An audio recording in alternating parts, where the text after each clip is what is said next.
You my nigga, man. What you gonna Like just cause. It's like see y'all didn't y'all couldn't see me. I'm over here doing the Doug. Like, did you see me do the Dougie on it though? I didn't. All I saw was that. That's why I threw this shit. Nah, I was just imitating Cam when he said you see me do the oh, Dougie. bro, did you see? Okay, shout out to Chael Coker on this, right? There's a picture of Ben Affleck. I guess a paparazzi dude caught him as he's driving away from J-Lo's house, and he gives that smirk, and he quoted a Cameron line like, was it the whole thing of, did you get dome, blah, blah, blah. God, what fucking song was that?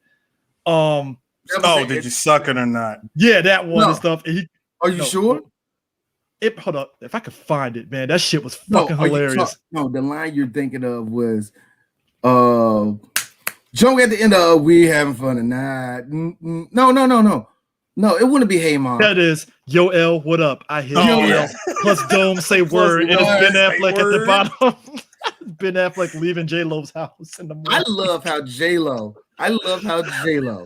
within 1 week of leaving, not in 1 week, within a month of leaving Alex Rodriguez, which real talk, Alex and her wasn't gonna work out.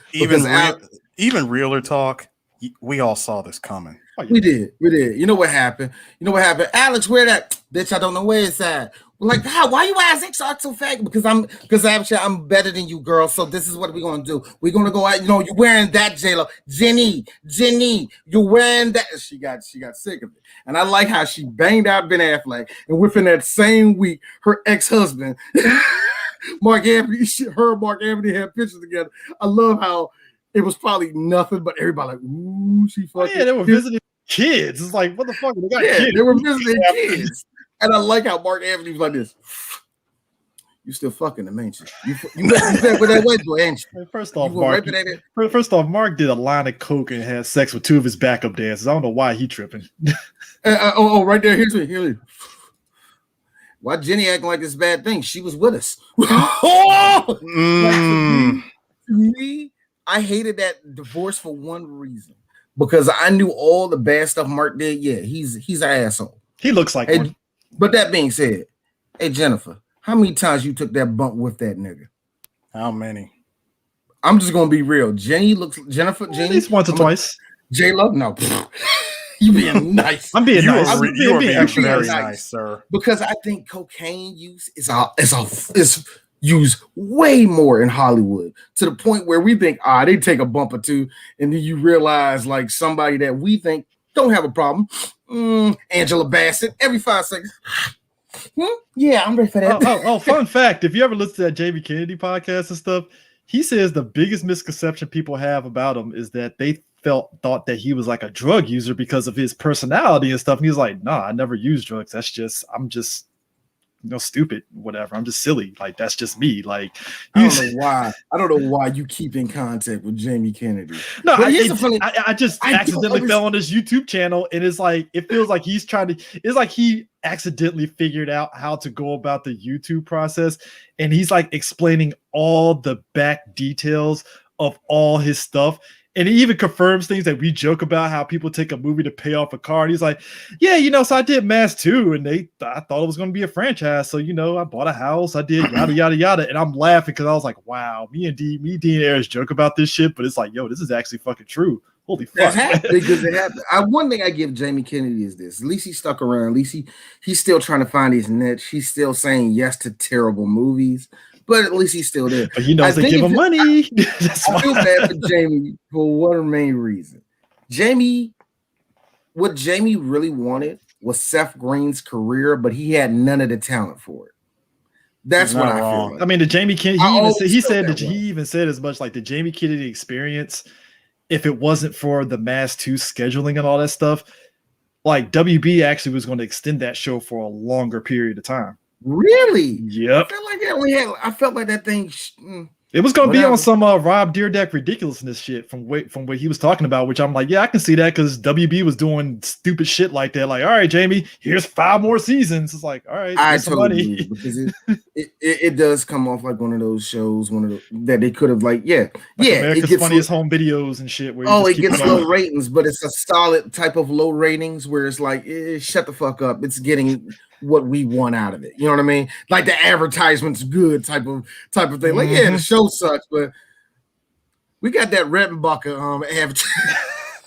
But I mean, that's the CW. That's the CW. But I mean, let's be real. That's the CW mantra that people don't understand because they sit there and are baffled. Like Black Lightning got 4 seasons. If it was on the network, it would have got 1. And I'm like, yeah, because CW tracks their ratings on a different scale compared to other networks. Yeah. Also, it's like, well, streaming.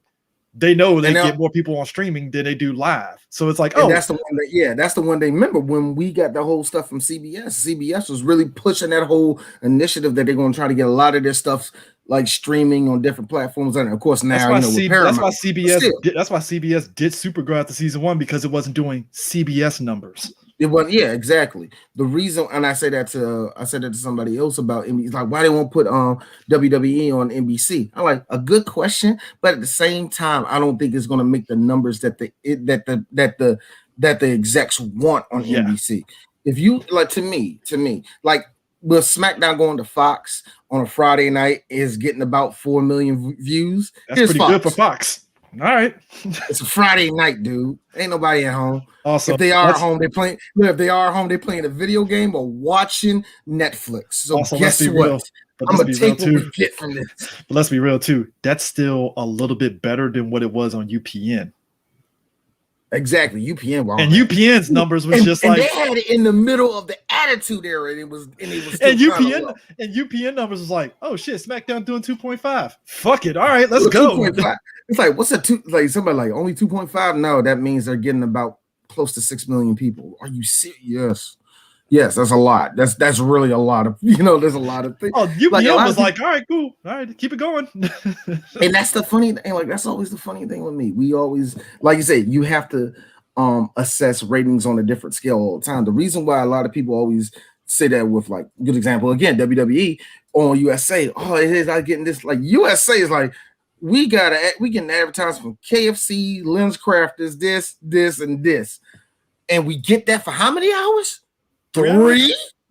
All right. Deal. I remember the ratings ain't that good, and they got a champion we don't like. The Colonel has spoken. It's staying. But here's my thing. And Eris, I don't know if you were watching it during that time. You remember when WWE ended up leaving USA for that brief time and went to TNN? I always wondered to myself, what was the money that USA offered to get it back? That's always what baffled me about that. Because I was like, you would think TNN would have kept it. I'm willing to bet and assume that it was less than what it was worth. There's two different stories. TNN was doing good for TNN. It was doing good, but I'm pretty sure that there was some type of internal BS that was going on, or even external BS that was going on before Spike TV. That was beyond. That was outside of TNN's control. Because you got to remember, TNN was known as the country music channel, the Nashville channel. What happened was they were changing over. Owners. The owners that's before when it slowly went from that weird Spike. hybrid. Remember that hybrid TNN that existed right before Spike? That's when that happened. And there was 2 things that happened. Number one, WWE did that because Vince was mad that they got preempted all the fucking time for the dog show, and they was like, "Nah, fuck y'all, man." Vince, that dog show was pulling in bigger numbers. It definitely pulled in. I don't know if it pulled in bigger numbers. Oh, it was that in Wimbledon. Here's the thing. Wimbledon. Oh, he's not going to like. If you notice anything about Vince, he's not going to fight too hard against certain sporting events. Wimbledon, nigga, no, that's like this. That's a Super Bowl tournament of tennis, nigga. No, I can't do that. Like even if it was even the US Open, fuck. Like, yeah, we starting 15 minutes late. Yeah. Like, let him finish that. Tiger Woods played. All right, fuck it. Oh man, they doing the PJ. Can you do it sometime other than Monday?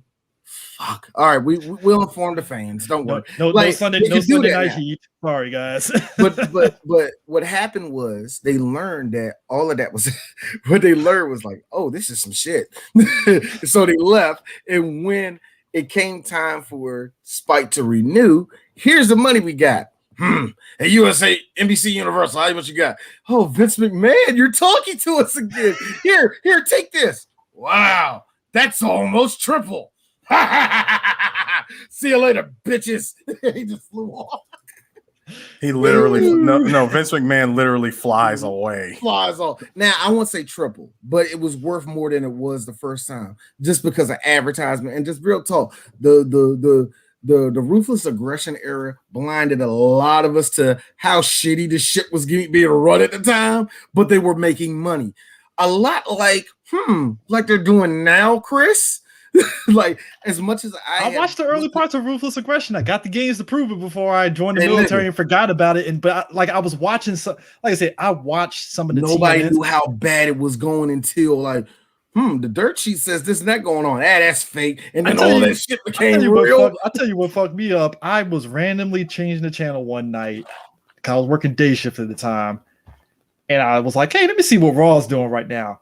And it was Booker T up for the Intercontinental belt. And that's when he beat Christian that night for it. Oh, cool. That was a decent match. Yeah, it was actually a pretty good match. I was like, wow, Booker won an Intercontinental match. What the fuck is going on with WWE right now? I missed out a lot of stuff right now.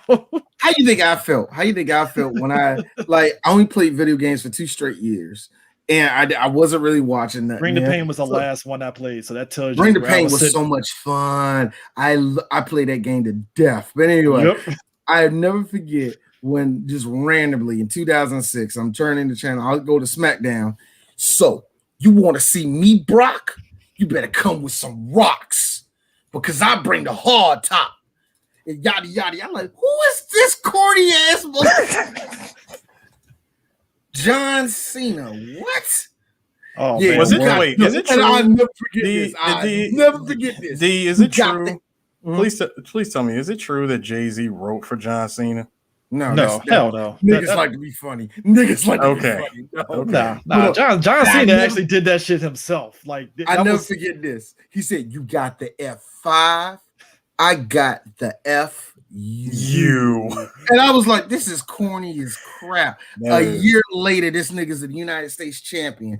I'm like, "Why do y'all like this motherfucker?" But dude, then for some reason, I blacked out. I blacked out of wrestling, and then I woke up crying because Eddie Guerrero passed. It was weird. It was a weird time of wrestling. The early world life Cena was like great, and I think that's when I fell off. I didn't appreciate it. I appreciated it up front because my first reaction was like, "Who is this hulked out Marky Mark looking motherfucker?"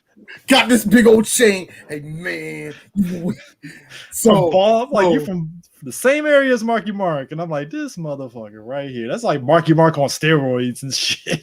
Marky Mark, if he wasn't racist, I said it.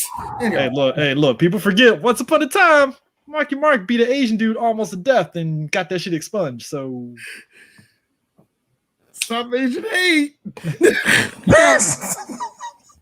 You know what? I gotta say this. I swear to God, if Marky Mark participated, I would have laughed so hard and indulged in trolling everybody. If Marky Mark participated in hashtag Stop Asian Hate, I would have laughed so hard and I would have retweeted that shit and everything. I would have died laughing. But then again, Chris. Hey, Chris, here's a good joke for you. But then again, Marky Mark wouldn't see it. Why, D? He's on Parlor. Ooh. No. Wait. D. No, it's a new one. No. Hold on. Wait. No, D. Here's the thing. When Parlor got shut down, he activated his backup account on Gab. Thank you. That's what it was. Hey guys, I love how these crackers go to the ends of the earth just to call us a nigger. I love it. I gotta say this. I gotta ask you guys this. And D, you can just please tell me yes, you're gonna do this. If we get a screener for that Matt Damon movie where he looks like a fucking MAGA dude trying to save his daughter in Mexico, do you want to go to it? You gotta go. You gotta go to it, D. I need all of us. All three of us gotta go. Did you see the trailer for it? Tell me what day it is. Just tell me what day it is. Did you see the trailer for it? Make sure I can go. Did you see the trailer? I saw it too. I was like, this ain't a real movie. That's all I said. This ain't a real movie. I'm like, no. I just saw the pictures. I don't even know what the plot's about. I'm like, you took one look at that shit and go, nah, this ain't no movie, nigga. This is a documentary. My nigga, I was like, Matt, is there something you need to be telling us, man? Dude, I saw the trailer. I was like, yo, man, the clothing. the clothing, the accent, the Southern accent. I was like, bro, you did march on the fucking Capitol, didn't you? Oh my god! You marched on the Capitol. Or kill them Mexicans that got my daughter. I'm like, bruh, oh my god. No. Chris, and just so you know, he did it so that he wouldn't get caught. He pulled the Jamie Lee Curtis move, which is he showed up in a Vega mask. No one had a clue it was him. Like, it's like, look, it's like if that Capitol shit never happened, I wouldn't have jokes for that trailer. It would just been like, oh, father trying to save his daughter. It's Southern taken. Whatever, Southern right? taken. But then when you watch the trailer, it's like, oh my god, we just had the shit that happened at the Capitol, Matt. What are you doing? I know, granted, you probably filmed that movie before that shit even happened, so I'm not blaming him for that. But it's just funny. The trailer dropped like 2 weeks after that shit happened. That's what made the shit funny. I was like, oh my god, Matt, I know this is your fault, but I am going to laugh every second of this. I swear to God, if they're Mexican sex traffickers and that's all he's murking, that is going to be double fucked up. It's bad enough, Chris. It's bad enough that we had to deal with Rambo using Home Alone traps. But Aris, you gotta understand, that's Rambo. We excused it because that's a fictional character. Yeah, it's a fictional character. That's par for the course of Rambo. We excuse that because it's a fictional character. But Matt Damon is like, bruh, come on, man. I can imagine some dude from the Capitol had a daughter that experienced that. It's like, I'm gonna go down to Mexico and save her from the cartel. Nah, bro, that ain't gonna work. Like, you didn't think this all the way through, did you? No, that was it. He probably filmed it like months before that shit even happened. But it's like, man, y'all put that shit out weeks after that shit. Like, I don't know, man. Listen, man. There was a movie that went through that same situation, but the Robert Zemeckis say fuck it, we're gonna put it out anyway with the original title. No, he waited, he waited, let some time pass, changed the title from The Looters and just called it Trespass. Yeah, because of the riots. D, I'm sorry, you missed it. Oh my god, man, I was sitting back looking at it. Also, Chris, I know we didn't get a chance to talk about it much, but holy God. Shout out to Selma Hayek's titties in that movie. I feel personally she knows that shit, hence why she did that. Yeah, that's why she jokes. Topless. Yeah. By the way, but no, D. I heard Looters and Trespass. That's all I heard. You know? I know. No. Before you left, it was something I mentioned about when we were talking about Matt. We said Mark Wahlberg. No, we were talking about Mark Wahlberg storming the Capitol, right? No, Matt Damon. Matt Damon. Sorry, Matt Damon. Matt Damon storming. Sorry, now I see you with a mug with a Don't Turtle Be Flaying. Matt Damon. Wait, D, listen. See, Chris said that he looks like the type of person that stormed the Capitol. Like, and then when you look at the movie and understand the premise, you go, "Holy shit, he really did storm the Capitol." I said this. I said, no, Chris, you got to understand something. See, to make sure that he didn't, just to make sure that he wasn't found out, he pulled the Jamie Lee Curtis and showed up in a Vega mask. He really did. He probably did. Which, by the way, that was a real thing. Like when Jamie Lee Curtis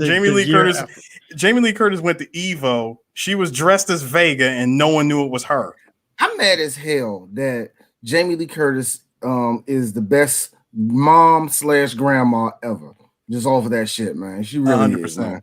There ain't nothing you can do. She a real one for that. Jamie Lee Curtis is just a good person anyway, so we don't say a lot of, we don't get to really talk about it that much. I'm just glad that we had one of our good episodes. I'm just saying, guys, look at that. Look at that. Come on, man. That look like a man.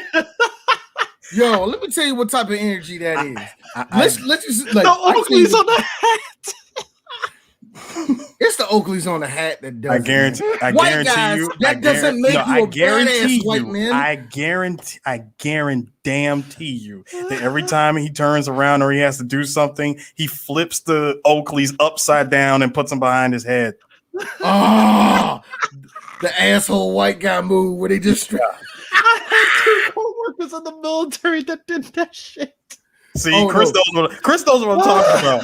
I know what you're talking about. I like it when white guy. I like it. I like how certain white people. And I say certain white people, not all white people. I like how certain white people have no type of culture, so they lean into the military. It is like, dude, you have never stomped you never marched in a line correctly, let alone. I love it, man. I also have to say that's big. That is big. That is big. D. I really have to say this. I'm gonna make this declaration right now. That is a true MAGA beard. That is a true MAGA. That's a beard. That's a beard that says, "Well, I don't care what that little Tamar Rice did. If he was out there playing with a gun." Then what do you expect the cops to think? Exactly. I'm just saying, you peep my man over in the corner looking at him like this motherfucker. Yo, is it calf cart? Is that a calf cart jump, man? I don't know. All right. You know what type of energy he got when he walks into Starbucks and they hand him his coffee? You didn't say Merry Christmas, nigga. It's October. No. He's the type though. Listen, he's the type of dude. Jesus. He's the type of guy that will go into a Starbucks, order his drink, and pray to God that they actually put MAGA next to his name. He's the type of guy that retweets a whole lot of Don Jr. shit. Just a whole lot of it. Just obsessively more than it gives off. If you people get off that welfare, you actually be able to get back to work. That motherfucker has the energy of a white guy that had sex with had a illegitimate Mexican child and is ashamed of it. So he done stayed away from that girl, stayed away from his baby mama for years. And when she showed up, like, I don't understand this, Dale. You used to be in the hood. I swear, I saw that trailer. I was like, no. So what's the movie about? Now, like I said, that's the only thing I saw from Stillwater is still. So basically, it's as I told Eris this before you left. It's Southern taken. So basically, his estranged daughter got thrown in. It's not Mexico. It's France. Actually, she got thrown in France. Pussy ass French. She got thrown in jail in France for a murder she didn't commit. So now he has to deal with the cultural barriers in the legal system in France to get her daughter out of jail. And I was like, this is convoluted because I don't think the French criminal system would just automatically say you're guilty without proof. I mean, it's France. And she's white, so I think they would have gave her some leniency in believing that she didn't commit the murder too. France. So. Now look here, Mr. Frenchman. I just want the names.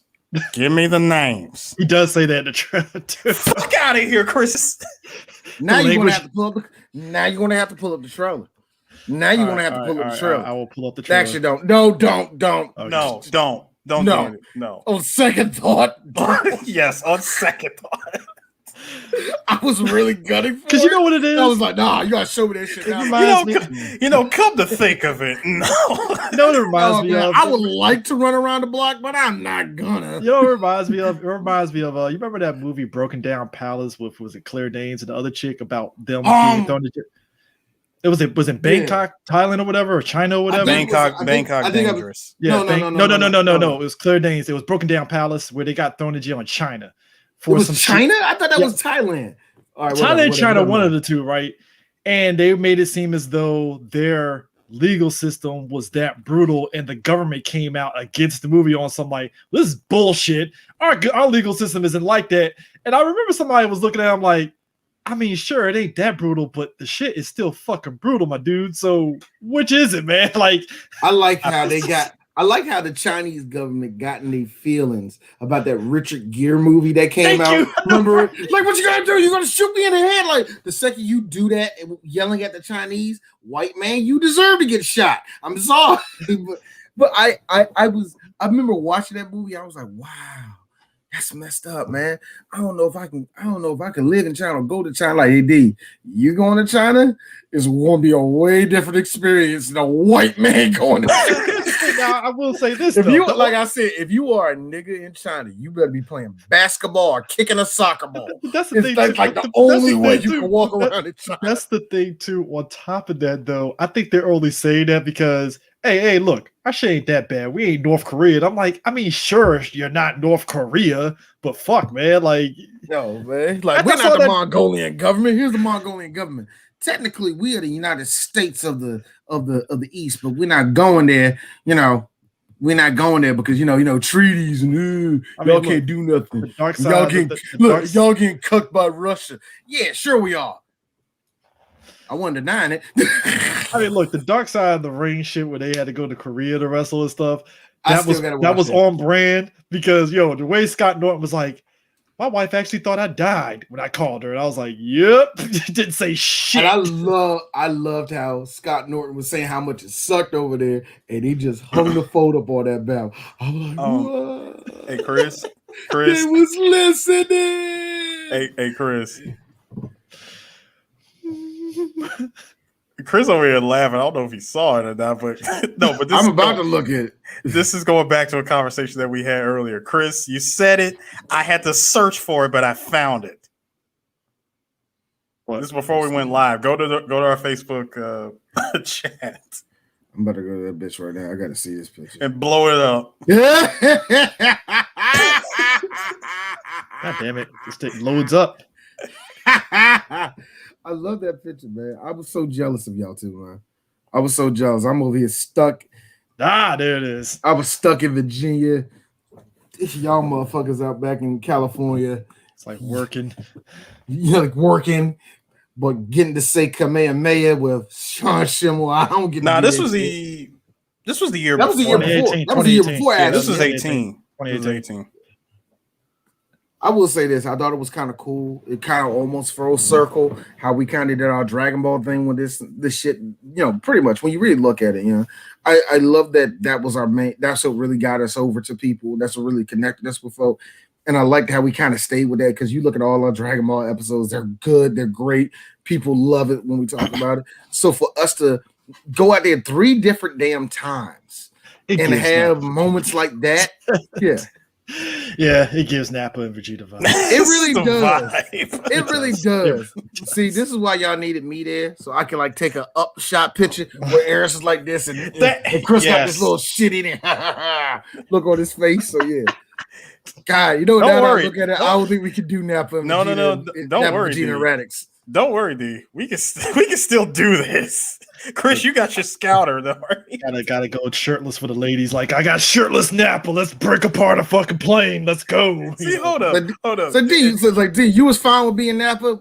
D, you was just fine with being Radix as me. I kind of had no choice. The hair length. I kind of had no choice in this. No, see, I ain't sticking my hair up to be Vegeta. I'm too tall for that, so I can't. No. Listen, D. We can still do this photo op again because bam. Oh, you still got I forgot you still got that scout. You know what? I keep on telling myself every convention I go to, get a scouter, get a scouter, get a scouter. They were giving these out. I'm more so giddy. I got that fucking King Piccolo fucking shirt. Yes, and it still fits me. I was like, you and I both got the King Piccolo shirt. I got the original. I got the turtle hermit shirt too. Like the pandemic. You know how the pandemic had people thinking that they gained weight, and then some people were like, oh, I gained weight because they could tell by the clothes, and others like, oh, I didn't gain weight because they could still fit the clothes and stuff. Yeah, I had that moment twice. One with a pair of jeans because I was like, can I fit these jeans? I've been fucking wearing shorts and sweats this whole fucking time, and I'm like, all right, guys, let's go. Oh, it still fits. All right, cool. And then the Piccolo shirt when I went to go jogging one day, I was like, oh, this shit still fits. It don't even fit like it. I was thinking it was gonna fit like a medium and shit, where it's like if I flex, it's gonna probably rip or some shit. I was like, oh, it still fits. All right, cool. I'm mad as hell. I'm mad as all hell when I went down to Atlanta for Black Lightning. Right? Yeah. I went down there. They gave us all our free stuff. Nice free stuff. But the one thing they gave us was a shirt. The little Black Lightning shirt. Mine was medium. Okay, so I remember we all hopped in the vans, and my boy Brandon and Karama, they were together. They was joining the hip the whole time. They loved, they folks, you know what I mean. Yeah. But I was like, hey, Brian, what size your black light shirt? I ain't wearing that shit. I'm giving that to somebody. Carol looked at me. She's like, I have no idea why they give us those small ass shirts. I'm thinking of all these, and I'm looking at all these women here. I'm like, yo, these things is not going to reach over these girls' chests, man. What the hell? like that medium probably wasn't gonna, that medium probably wasn't even gonna fit my ass. I've been like, it would have fit 2 people, Chris. My son wears it, man, and he can barely wear it. Donovan can barely wear that thing, man. I'm like, yo, they gave us a default. They gave us a medium. It's always the default for those things. Like actually, the one when I went, when it was me, Demetrius, and Sam, and DC and DC, right? DC and DC, and they gave us those bags, right? And I saw the shirt, and the first thing in my head is this shit better not be a goddamn medium. Opened up, I was like extra large. I was like, thank God. Demetrius got the bag. He was like, the fuck am I gonna do with the medium? I was like, sucks to be you, man. Cut it up, give it to your girlfriend. You see, make it a midriff. I know bullshit. Turn the Zeke Elliott and shit. No bull crap. What I do with it, like when I went to we went to San Diego and we got a bunch of large shirts for no reason, large or 1X shirts that my big ass can't wear. I gave it to Angie. Angie likes Jeff Hardy, her shirts, so she put like little tassels and stuff like that. Have fun, baby. Knock yourself out. That's reusing a shirt, because do that shit all the time. I don't understand this idea that you're going to get a bunch of nerds and film critics. What makes you think in shape, properly in shape, is going to show up there? Like, yo, Chris, you showing up there fine, but even I would look at you, nigga. That's at least a 1, maybe 2X, man. Come on, man, we got to get that man something. I can go a large, but the large. Listen, that's the reason why we got to break that stereotype, my man. I mean, the large is dependent on the fit. Like this shirt here, it's a large, but it's one of those, like, it's not the classic tee like the American ones. It's like the it's like the American Apparel type fit, where a large actually is pretty good. It fits on a actual tall person and stuff. But if I got like an American. No, Colonel, you didn't miss anything. We haven't even started yet. No. But it was like started, Colonel. Nah, but it was like but American one is like, yeah, I gotta go like extra large and shit, because it's like, yeah, large is like, yeah, this little kid shit ain't. Not happening. Got these old ass men wearing these young ass shirts. I'll never forget. That's what my gym teacher showed us. All these old ass men wearing young ass shirts. I feel not right, y'all. I feel 15 years from now, I'm going to hit that stage of old man where I'm just going to wear nothing but like full Nike apparel suits and stuff, like track suits and shit. That's going to be the move. I'm at that point. So you're going to be like all, so you're going to be like all the teachers I assisted in Japan. Pretty much, just that's the week in apparel. I'm going to tell you right now, I'm this guy. I'm this guy. Yeah. I'm the Adidas tracksuit person at this point in my life. It's going to hit that point. I was like, yeah, what you going to wear this weekend? I'm just going to wash the car in this Adidas tracksuit and this Nike tracksuit and call it a day. Like I see at every dude at every Hold up, D. Now you see how you showed off yours, right? I'm going to be that guy. I'm gonna rock the Adidas pants, right? I'll have the jacket, but I'm gonna tie it around my waist and wear a white beater just so I can hold on to what little hip hop I got left. I hate you. Gotta show the guns off to the ladies. No, I hate you. I hate him for keeping the hip hop tradition, and it is a tradition as much as people don't want to deny it, of Adidas suits, Adidas tracksuits, and Nike tracksuits at this point. The tracksuit look. I like that you kept that up, but at the same time, this is for my number. Listen, let me tell you something. LL had the audacity, and again, love you, Demetrius, if you happen to watch this. Demetrius had put up a picture. He pulled the Will Smith, like, hey man, I had kids and stuff. He had the big belly showing out, and all of a sudden he's like, after six months of this, and I'm like, yeah, I get it. You're busy and stuff. I was like, all right, cool. That's awesome and stuff. You worked out. I am sensing a however coming. You're still ahead of the curve compared to other guys. So let me put it to you this way: what happened to Demetrius was what happens to a lot of fathers the first time they have a kid. You balloon. You will believe yeah. it just happens. Work. It just happens. I did too. And I still haven't lost a lot of that weight since I had Donovan. That nigga ruined my life. He ain't hear me. He don't hear me. He don't hear me. I love my son. I love my son to death. Motherfucker. It's like, Dad, you're going to the home. but that being said, hey, Dad, you can't win.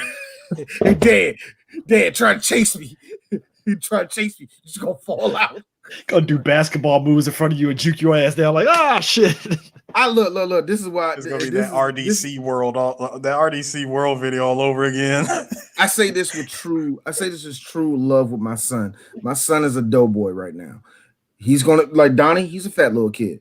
Y'all don't fuck with this nigga when you turn 16. I mean it. Donnie, he gonna be one of he gonna hit them weights. Yo, Paul, where we going? Hey man, we gonna hit. He gonna be my man. Donnie gonna be my bodyguard. That nigga already fat as hell. Like once I get muscle on this boy, I'm just waiting for his balls to drop. So that you gonna Mark Henry that shit. Hey Chris, I'm just waiting for this little nigga's balls to drop so the testosterone can flow, so I can properly chisel him. He gonna Mark Henry the shit out of his ass. Gaddafi makes a very good point here. He says, "Look at Kratos. He had one kid, and that nigga showed up in the game looking like Robin Harrison House Party." Man, look, God of War 4. He is not wrong. God of War 4, like, yo, Kratos had that shit going. He had that fucking waist trainer on the whole fucking game and shit. Oh man, the one like you better be glad you a god and you have endless endurance, because a lot of that little running that he did it. I was like, Kratos is gassing. He knows. When you find out, you remember that the first scene where Atreus kills the little deer and they chasing the deer and he's like, Atreus, come back. I'm like, that nigga over there. Hey man, why you running? You don't think that dude was? You don't think he wasn't gassed whenever he thought the Valkyries and shit? And he had to dodge like 10 times. Chris, you know what he did? You know what he did? He sees his son running off, knowing he can't catch up with him. He gives him no. He gives him the Dolph Lundgren from Expendables. Impressive, son. Just one word, impressive. I like that. Like, yo, but anyway, that being said, what happened to Demetrius happens to all fathers. And you know, cool. But I read all of it. It was like this.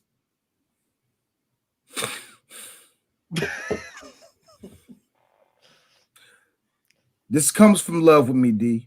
I know what you went. I know how it feels. I'm glad you lost that weight. You can say that to all these bitches out here. I know the truth. I know the truth. We know the truth. Like, nigga, you been in shape. When you out of shape, you're in shape. Oh, everybody God is blessed. Everybody.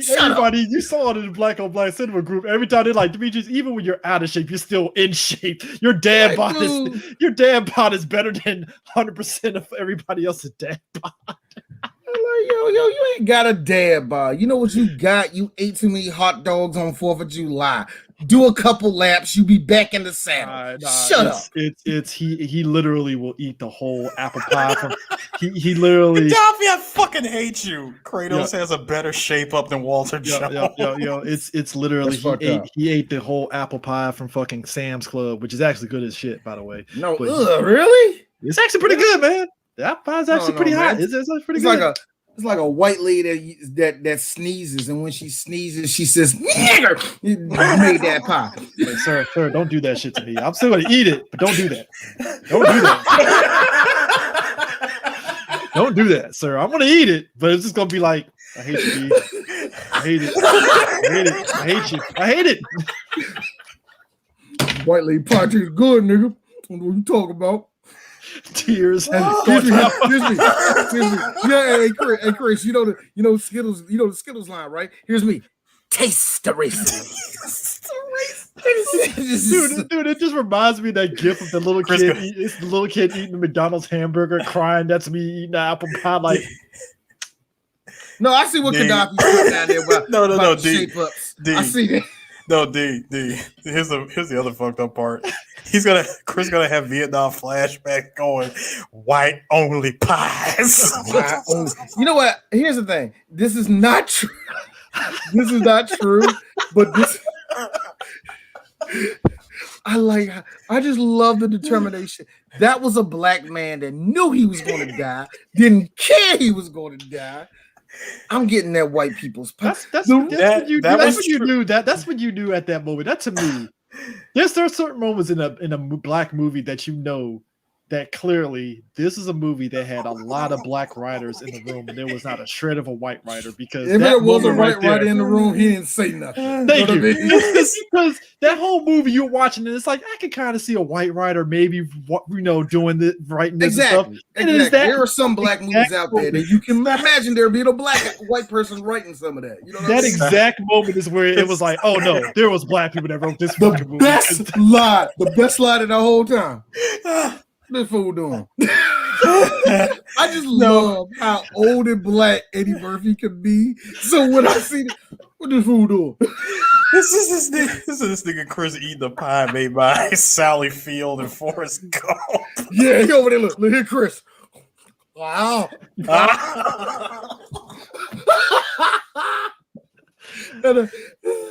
I'm sorry. If we could look, I just love that scene because the best scene in the whole movie happened right after that. That boy going crazy. Eris. Here's Eris. Here, I want you to kill him. I want you to shoot him dead. Like it's like if one toe hits that ground, I swear I want you to eat as I want you to shoot that pie eating some bitch in his ass. You do that, I swear to God, you a free man. Hell, I walk you out the gate myself. What do you say to that?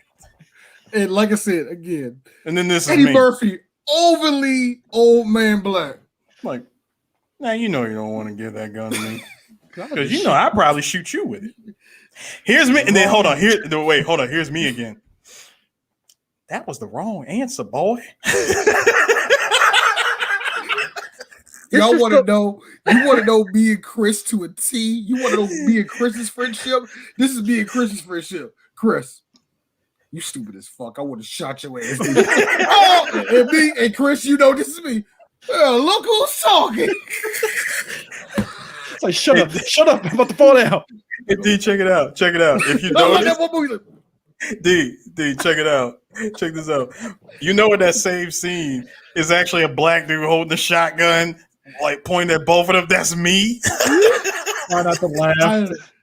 Don't try not to laugh. I know he was like I said, and we all said it during the movie. That was a real laugh right there. I don't give a fuck. We said, oh, what? Damn, Toda got stuck. Damn, Toda got stuck in. That's why they had to cut to that wide shot after that. Yeah. Random before we start, I have a feeling. And no bullshit. Eris, that's where I got that line from at the end of every BAM. That's where I got that line from. I got it from like, it's good talking with you, man. Like, real good talking with you. Real talk. I have a feeling that Robin Shaw during Beverly Hills Ninja, Chris Farley had that motherfucker cracking up throughout the filming. I know he did. I feel like Robin Shaw was only on the set for 3 days. No, but I know full of well Chris Farley had that nigga fucking dying on that fucking set. I know he did. I'm still dying that Bokeem Woodbine did a black scene. You know what, man? There's like a deleted scene where he really did sneak into that house through the window, fucked her, and then dived out of there. Like, yo. You know the sick part about this is, man, I heard that happen. The white girl running to a slave to an indentured servant. That always happens. It sounds like happened. And it sounds so like, like, oh, it was a love story and all the rest of that. No, that nigga was in slavery. It was technically rape when you look at it. I mean, look, people. For which side, though? I mean, let's be real. Hey, look. Yo, people said a nigga that can't talk. Hey, people sit there and say that whole stereotype about white women liking black dudes and their dick. Oh, it's a stereotype. I'm like, no, that shit's pretty fucking real. And I stay far the fuck away from them damn chicks. I'm like, no. Nope. I'm a fetish. Look, nope. I'm out. Look, it's bad enough. It's bad enough that we live in a world where a lot of people get fetishized. Black people, white people. No, I don't. The white people get fetishized is always like sick shit. You know what I mean? It's like it's always something fucked up, like children or like women that can't talk or some shit. Or the blind. It's always something effed up with white folk. But anyway, fetish.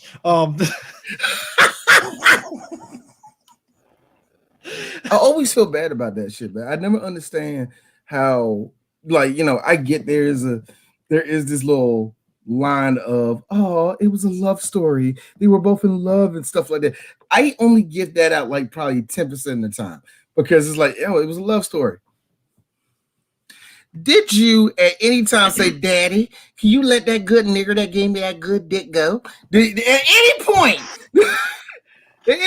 did you say, like, see, that's what I'm saying. It's always weird, man. And it's always done in this weird thing where he was the slave and I was the Southern belle who was just outside looking over the plantation. There's a reason why. The strapping Negro. There's a reason why those movies would never get made now, because I could say about 20 years ago. No, actually, no, you gotta go past, because 20 years ago is still early 2000s. So we gotta go pre-2000. You can make that movie. You'll catch some shit, but you can make it now. I think when you see it now, anytime you see any of these movies that are just tone deaf slip through, it's just that I don't know who said yes, but it got here. Yeah, it's like now we're just like, all right, we gotta get past the slave narrative, and then every once in a while you get the old girl from The Hate You Give is in love with a Nazi boy and shit, but he's a very conflicted Nazi guy because he's not really full Nazi. I'm like, but he's a fucking Nazi. Sure. How conflicted can you be? They burn the Jews and you're conflicted. All right, the movie that's coming out. Chris, listen. It's just best not to think about it. There's a movie that's coming out. I just saw the little preview for it. And it's like a love story. And the one thing I saw was like, it was a white boy and a black girl. I was like, and she got the dashiki on. I'm like, really, man? I'm like, do we gotta get nothing? I click on it. Trans. Wow. You already know not touching it. Just not touching it. So the black girl is was a dude, but now she's a woman, which, like I said, totally fine with that. Hey, that's your deal. You didn't want no more. You didn't want no more. Chop it off. But when I look at the picture, it's like, whoa, that's a try-hard movie. I found it. Because I guarantee you, that's one of those jokes where the person that directed it said, see, now racism and homophobia. All right, Massattainment. Massattainment. The name of the movie is called Where Hands Touch. Where Hands Touch? Biracial girl is under threat due to her race, living in Nazi Germany. She's half black, half white, living in Nazi Germany. This sounds like a fantasy movie. Yeah, it's man. And here's the shitty part, right? Old girl acting her ass off, obviously, right? But like, I remember everybody online was giving that movie so much shit. Like, really, movie? We're doing this shit again? Biracial? Okay, movie. All right. And then what really gets me about that is that it's a way for people who are not connected with black people to kind of love themselves. Like, well, I'm half white. Well, I'm white. She's half of me. She sees the world like I do. It's like she's called nigger every day. I don't think she does. Like, especially in Nazi Germany back then. Nazi Germany. Like, here's the thing: you don't get that much said about black people in Nazi Germany for a reason. Is because that the Germans didn't see us as human. That's why I like the Glorious Bastards when old girl had her black boyfriend. And the guy was like, "Is your black boyfriend gonna be running the screen for the movie?" Yeah, no, get his ass out of there. Wait a minute, D. You mean tell me there was such a thing as racial profiling? I thought we did away with that in 1960. First off, Gaddafi, me and Eris will stand for Hamlet too, because that was a fucking hilarious ass, goofy ass movie. And also, Nigel, this is white. How dare you, sir? This is my natural voice. Like, do you think I just sound like a ghetto hoodlum all the time? My God, what do you think of me? Why? We are consummate professionals. We are in a post-racial world. I like how our professional at San Diego is still us being goofballs, like we always are.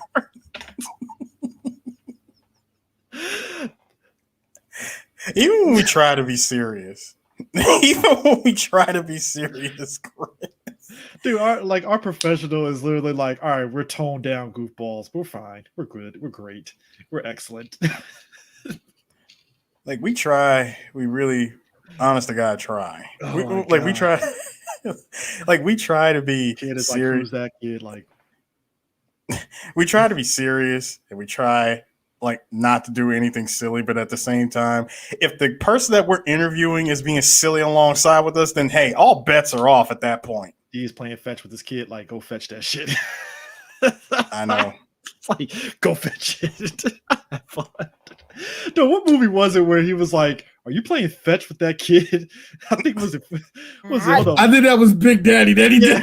Yeah. Like, you playing fetch with the kid? Like, yeah, that's what I'm doing. Oh man, my white voice is not even a white voice. My white voice is literally my fucking resume because I have the most non-black name, Christopher. It's like so fucking typical. It's like Christopher Powell. Huh, you're black. Okay. All right. I have a strange feeling that is the exact thing that's going in the back of some of the white people that I've interviewed at jobs. They're like, Christopher Powell. Doesn't match to you're black. Nah. You already know what it is for you, Chris. And I'm willing to bet you any amount of money you went through this at least once. Just YouTube, Reckless Tortuga, Racism in America, episode 1. I know what happened to him. I've gotten the light. Wow. How you doing, Christopher? How you doing, Christopher? That's nice. Hey, did you play a little ball? No. Okay. I've got that. No. I know you got that. No, he might have got that one, but I swear Chris got. I know Chris has gotten this one at least.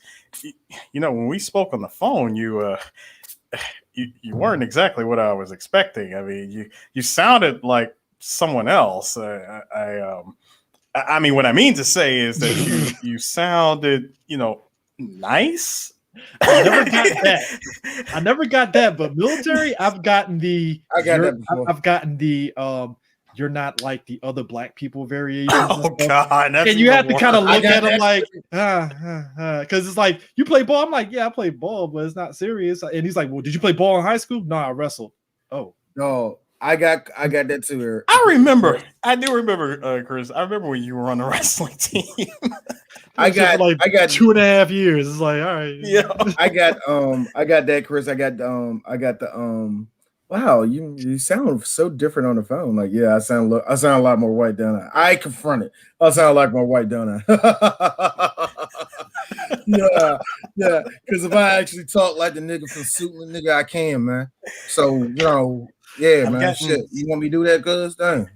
D, let me tell you something. I've gotten this close. I scare white. You know how I scare white people in Maryland? Just say Mo. Just say Mo. Yeah. Scare white people. D, listen, D. I've gotten this close. This close in an interview one time where they heard me talk in my professional voice, and I forgot exactly what they said, but I swear, we both got a good laugh out of it, and I was 2 seconds of going, man, fuck you.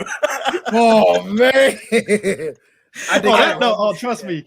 Trust me. That happened a couple times in the military where it's like the white people. Again, I think I told y'all guys once. It's like, oh, you think you're blacker than me, and it's just like, yeah, you dumb motherfucker. The best thing I ever heard, and I was in earshot of this. I was helping my dad out at work one time, and it was one of the younger white guys who was from Baltimore, outside of Baltimore. He wasn't really from Baltimore. Oh, shit, this motherfucker is dope. Mastertainment, they're still around, just so you know. Yeah. This motherfucker told my dad who lived in Washington, D.C. since 1981, maybe 80, that shoot, I'm more black than you, man. I lived in D.C. longer than you. My dad, shut the fuck up. without breaking his, shut up. I see what you're going there. Shut up. No, you don't. Like I always kill me when white people have this expectancy of how black you are and stuff like that. For me, it's just the DMV eked out of me though. One time, I'm at a party. I literally said this dude was lunching. Now again, that's a DMV. I'm around a bunch of white folks, and they're like, at that point, it's like, now you believe I'm black all of a sudden because I said luncheon. Oh, now I say a foreign word that fucks up your whole. That's why if you ever see me frustrated and there are white people around, I will say the word Mo. Because that's Safety scary word. to them. That's scary to them. Black people, that's just saying like nigga or young or something that's like, nah, Mo. Like, yeah, I understand you, bro. That's a decent way of saying that. Now you say that around white folk, they're like, he's a part of a gang. He's affiliated. I told you. That's why when fucking Jay tagged me in that video with the Asian dude saying when he was in Maryland, he's like, did you book? Huh? Did you book? The girl in the diner, did you get her number? He's like, man, you loafing like shit. Yeah. What the fuck is loafing? Hold on, Chris. I used that line while I was in Japan. I was like, man, these motherfuckers be loafing like shit. And then they're like, is that a DC thing? And I said, oh, what else? What else What gave it away? No, what gave it away? The fact that I wear phone pauses every day didn't like that didn't help. The fact that I go, man, I wish y'all had mumbo sauce. Then yeah, the fact that I bring up mumbo sauce every time we go out to eat. Nah, mine was literally no, loafing. That was your line. Loafing was the one that gave it away. That did it for you. I remember. No, I was driving around. It was literally when I moved off base. Like people immediately, if I pull into a gas station, they heard the fucking go-go and was like, "You ain't from around here, are you?" Nah. We don't care for that. We don't care for that African clanging music. I was told that. Why do y'all listen to that tribal shit in DC? I'm like, have you ever heard doing the butt? Like, I look at every Baltimore I'm not saying, and I'm not saying like, oh, you gotta know a Chuck song. No, it's just like, have you seen School Days? Like, when you whatever. Meanwhile, I look at every Baltimore person making fun of us. I'm like, nigga, y'all on y'all house music, all right? Just stop. Hey, y'all got heroin and house music. Hey, Gaddafi, Cab Calloway, shut up. Gaddafi, let me explain something to you, sir. You said you think they'd have that there. A lot of imitators. Hell no. A lot of imitators out there. No, Chris, you stop. Don't you lie to this man. It's non-existent over there, okay? No, I was talking in terms of this states and stuff. A lot of imitators in other states because there was a place in California that swore they had mumble sauce. I tasted it. I was like, this shit ain't carry out fucking mumble sauce. Get it out of my face. Nah. I'm talking about when I was across the pond. Oh, I know that. You were on your own. Mumble sauce is an American thing. That is an American thing. It's an American thing, but it's really a DC thing. It's like your miles varies in other states. That's not the DMV. And I love this. I loved it when Corey came to DC. Like, man, like, so this is y'all mumble sauce. Will make it so better than Chicago's one. And I know what Chicago mumble sauce tastes like. Here's me. Nobody wants that ketchup-ish y'all eating out there. Okay, nobody wants that. To quote Chris, get that dirty bullshit out of my face. I literally this red duck sauce out my face. I really felt like it was the 80s and I was fucking taking a hit of cocaine when I tasted the mumble sauce in Cali. Like, what the hell is this? North Carolina mumble. Chris did the pinky. He did the pinky test. No, North Carolina mumble sauce is terrible. North Carolina mumble sauce is terrible. No. It's just hot sauce. Hey, Chris. You know what you should have did just to be extra serious. You should have did you do the pinky drug test and then you go, what have I done to be treated so disrespectfully? Nah, nigga, you ain't put it on your gums, man. You put it on your teeth, man. You supposed to put it on your gums. I put it on my gums. No, D. It's just you have to pull the Godfather and say, what have I done to be treated so disrespectfully? Like, this is terrible. You call this mumble sauce? I am insulted. Speaking this is scene in Lock, Stock where Rory notice that he's getting sold the weed that he's actually selling. It's like almost like that same thing. Like you give him the mumbles on. It's never as good as the original location. Kill him. Why? Because he's out here giving out false invitations of my product. That's all it really drives down my price. I mean, it's kind of like when they put that map of the barbecue spot, and somebody was like, "So you're just gonna disrespect the fuck out of Memphis, aren't we?" And I was like, "Yeah, that's kind of fucked up. You take Memphis off the fucking table on that shit." Like, goddamn. They took off Memphis off there. Somebody said, they took off Charlotte. There would have been a full-on riot. Yeah, there would have been a riot. They made sure to put Charlotte there, but you don't put Memphis. Like, hey, Chris, look, just representing our side. Just real talk. All the good barbecue in North Carolina is towards east of the state, not Yeah. on the west side, but Yeah. you know, whatever. So, yeah, it's Whatever. There's a reason Whatever. why Utz Carolina chip says East. Yeah. There's nothing like if that thing, look. If I had a choice between a barbecue and in Charlotte or in Raleigh, I'm going to the one in Raleigh. Just being honest. No, better yet. Go on Raleigh. Where you know where I go? I'm going to the one in Greenville.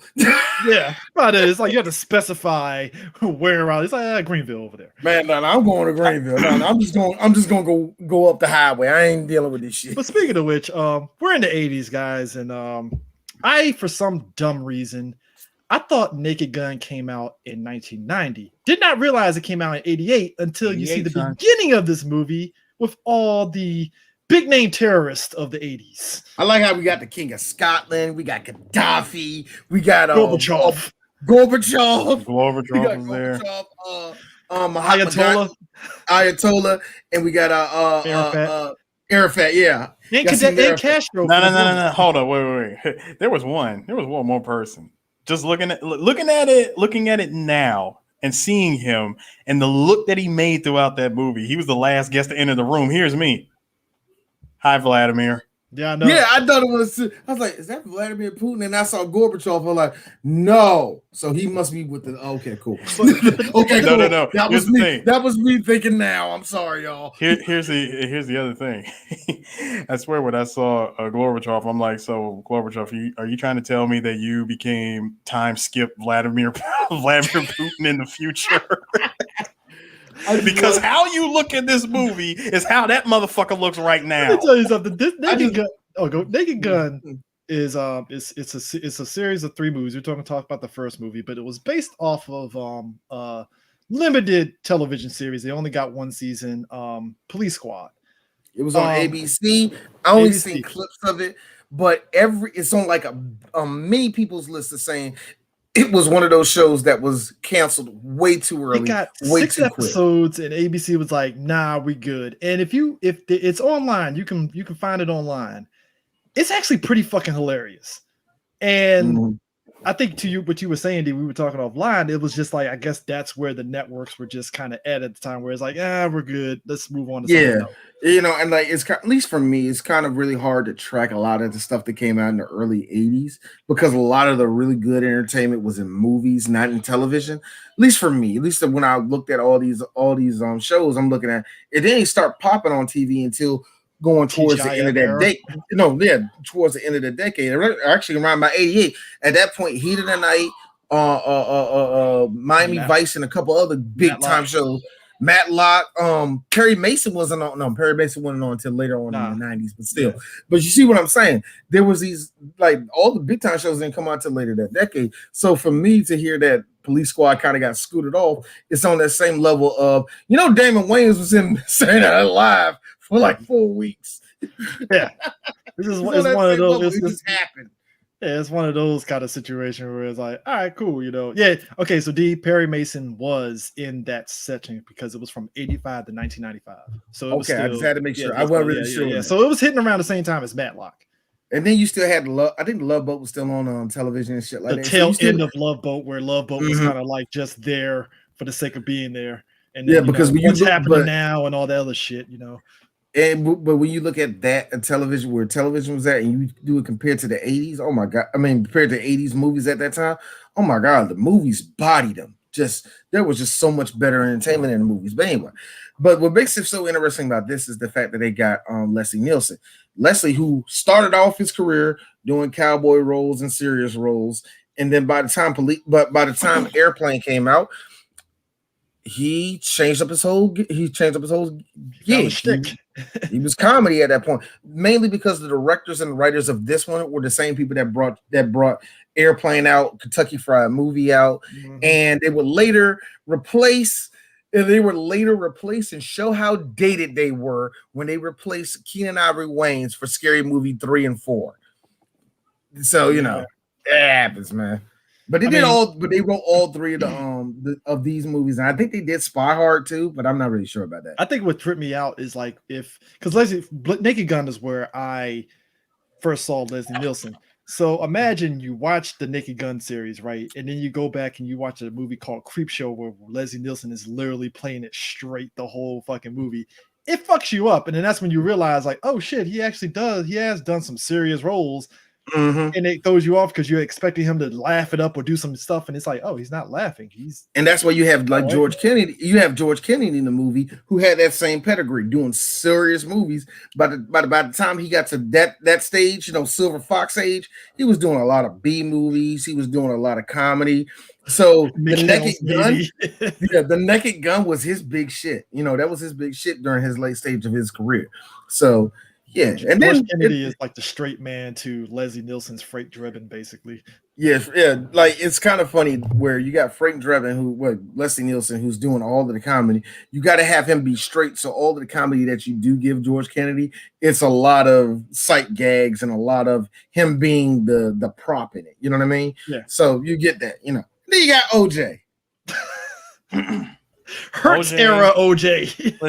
listen. You got OJ playing what would soon later be very loosely lampooned as the "come on, you jive turkeys, what kind of front is this? What kind of low down is this?" Listen, I have to get back to the streets where I come from, sucker. OJ in this movie he plays series, the cop. he's like in the first like 15 minutes of the movie and stuff, and he's first 15 minutes. Chris, please, the generosity is not needed. He's literally in this movie for a good 4 minutes. 4 minutes total and stuff. And like in the but as I was going to say like 8. But it expands big time. But it expands big time in the second and third movie and stuff. Which he's basically playing the slapstick, just him just doing ridiculous stuff, and it's actually funny. And the third movie is actually where I think he's his funniest because there's this one thing that George Kennedy does. He'll tell like, "Hey, take a minute." He's like, "Okay." And he'll like walk off. I can't really describe the jokes, but they do it to him like 3 times in the third movie, man. So when we actually get to that movie, it's going to be funny because the third movie is just wild. Anyway, the shit that had me rolling is that his character Norberg at the beginning of the movie, this sets up what the movie's about, right? We already saw the slapstick with Frank Drebin taking out the terrorists, which in and of itself is funny because he literally. Don't let me catch you guys in America. No, not even that. Not even that. The joke for the longest time, because even as a kid, if you were a kid of the late 80s, early 90s and stuff, Mikhail Gorbachev stain on his head. That was always a thing, right? Yes, that was a thing. And I remember asking my dad, Dad, what's that on his head? And he was like, I think my dad thought it was like, was it like a birthmark or some shit like that? Yeah. I thought it was like a burn mark. I always thought it was a burn mark or something. I said birthmark or something. But anyways, when you see Frank Drebin put him in the fucking full Nelson and then half Nelson and then wipe it off. Even as a kid, I laughed because it was fucking hilarious. Like, I knew it. And hold on. I meant to tell you this, Chris. How did y'all like the 80s propaganda that was said with Gorbachev? Why do we do this? I am getting good with Americans. I am more popular than the president. And I'm thinking to myself, yo, what if we did a movie like this and we had Vladimir Putin say the exact same thing? Putin will give you a medal. I say that all the time. No. D, you forget. See, first of all, it wouldn't even be Putin to say it. See, Putin would do the exact same thing that homeboy did in this movie. He was the last person to show up in the room. He sat there. He just Putin faced the whole time and didn't say shit. The fact that the Ayatollahs, they're like, hey guys, we have to come to an agreement on one terrorist act to show proof that we're serious. You watch that, I swear, you watch that. Watching that scene now. Just saying, watching that scene now. You couldn't do this today. What's more hilarious for me is that it's like death to America, death to the West. Now let's all keep on talking in English. No. My favorite one. We have to show the United States, the great Satan. And it's you know what? And look, I get it. We were young at that time, but I swear, I laugh knowing that was actually a thing. They really did I just refer know to the U.S. as that. I just know the whole time there's an Iranian dude that loves the United States that was sitting in the movie theater when that was said, just Arthur fisting the whole time. But here's the I hate these white folk. But here's the fucked up part, right? There's a part of me that low key thinks those kind of things kind of happen to a degree, maybe, possibly. Yeah. Not as I guess nefarious and gentlemen, please. We at the doom, we of the Legion of Doom. We of the evil society have come today to take down because it was literally the who's who of 80s evil guys that was told to us as kids that were evil on the news every day. Here's the thing that killed me. When I look at the 80s, like, yo, why is Reagan not in that room? That doesn't make any sense. Hey, shout out to Call of Duty. I'm sorry, I gotta bring up Cold War every fucking time. I was like, I mean, it ain't ballsy, but it's ballsy that y'all actually literally put Reagan in that fucking game. Yep. I'm sorry. It then said, go over there and kill all those Nicaraguans. Do it for the Gipper. You know how. Yo, Chris, how badass would that scene have been if Reagan showed up and just punched out one of the terrorists that Leslie Nielsen forgot about? I mean, because it's not this. When we get to Hot Shots was taking so many pot shots at Saddam Hussein, and you know what? It was actually funny. I ain't gonna lie, that shit was actually pretty fucking hilarious. No lie. And it makes me say, and look, when we get to Hot Shots, yes, you're right, but it also is going to remind me of why I also say they killed that nigga for no. They really did. Look, yo, somebody after 9/11, as respect to America doing their job and finding that nigga on that time. Here's me. So he didn't do nothing wrong. Really, it was, look, ain't getting political, but I'm just gonna say this for a minute. There was a certain subsection of people in that country that kind of sort of wanted that shit to happen, but they just wanted yeah. That's what D calls the rich. That's what he called the rich. And I'm just going to put parentheses because I don't know the term for it. The white version of all the people out there. It's like, no, we gotta get rid of it. Nah, man, he getting poor folk like hope and shit. Nah, you can just bomb everything. We'll be gone. When y'all stop dropping bombs. Even I was just like, Saddam has done some fucked up shit, but he didn't do anything. I mean, I know it's unpopular to say that right now because, go America, but no. Just really think about it. Think about how America pulled up in Iraq. just They literally Frank Drummond the shit minus the laughs. Think about it. There were kids playing hopscotch the day before. And then we took out a terrorist camp, sir. That was a city full of innocent civilians. Terrorist camp. Okay, there was one right there, right beside that church, that school full of. Oh my God. Cheney laughs and Jones strikes. No, Cheney. Stares and having a stroke, but also having an erection. Stairs and no Russian. Stairs and no Russian. Look, stairs and stroke, stairs and erection. Let me tell you something, guys, before we continue this movie. I love the movie about Cheney and stuff, right? Me and D were in the theater dying laughing every time he's like, you might want to call an ambulance. I think you got a stroke right now. And I was like, that's exactly how strokes work. But I'm laughing at how subtle the shit was. And me and D were dying laughing, just like, I got a stroke. He was on the phone. Yeah, that's right. Nurse, can you tell him? Yeah, I'm having a heart attack right now. Here's me. You want to get up, maybe do some breathing exercises, stretch, maybe take a piss. Show action is all these actions. But nah, so after that whole opening sequence, even to the point that he tells he pulled his turban off and he has a fucking mohawk. I like the uppercut he gave him in the turban just so. That was a clean uppercut.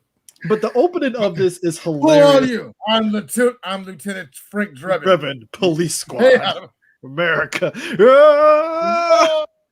And then the sight gag that no matter what you do, is still the funniest thing in the world. Having the guys on a rig running around with the siren. Somewhere Eris would look. I feel Eris loved that whole sequence because that's some shit that Eris would do like immediately. In fact, that's Eris at San Diego Comic-Con with this rig. Yeah, we need to do that, Eris. We go to San Diego. One of these jokes. But we need to have hold on, make it even better. We need a speaker. I need to get the pill. No, not well. You know what? No, I got the JBL Extreme joint. Yeah. So we could just blast the shit out of the Naked Gun theme song. It's like no. What we put that, like, of course they're gonna have like one arcade machine there. We put it like in front of the NBA Jam, and you just see the joke just spinning. You just see somebody like doing like a big old duck. But not like we got a plan now. We got a plan.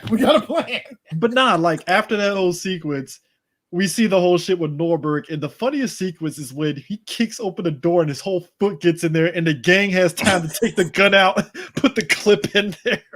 And then Eris's joke.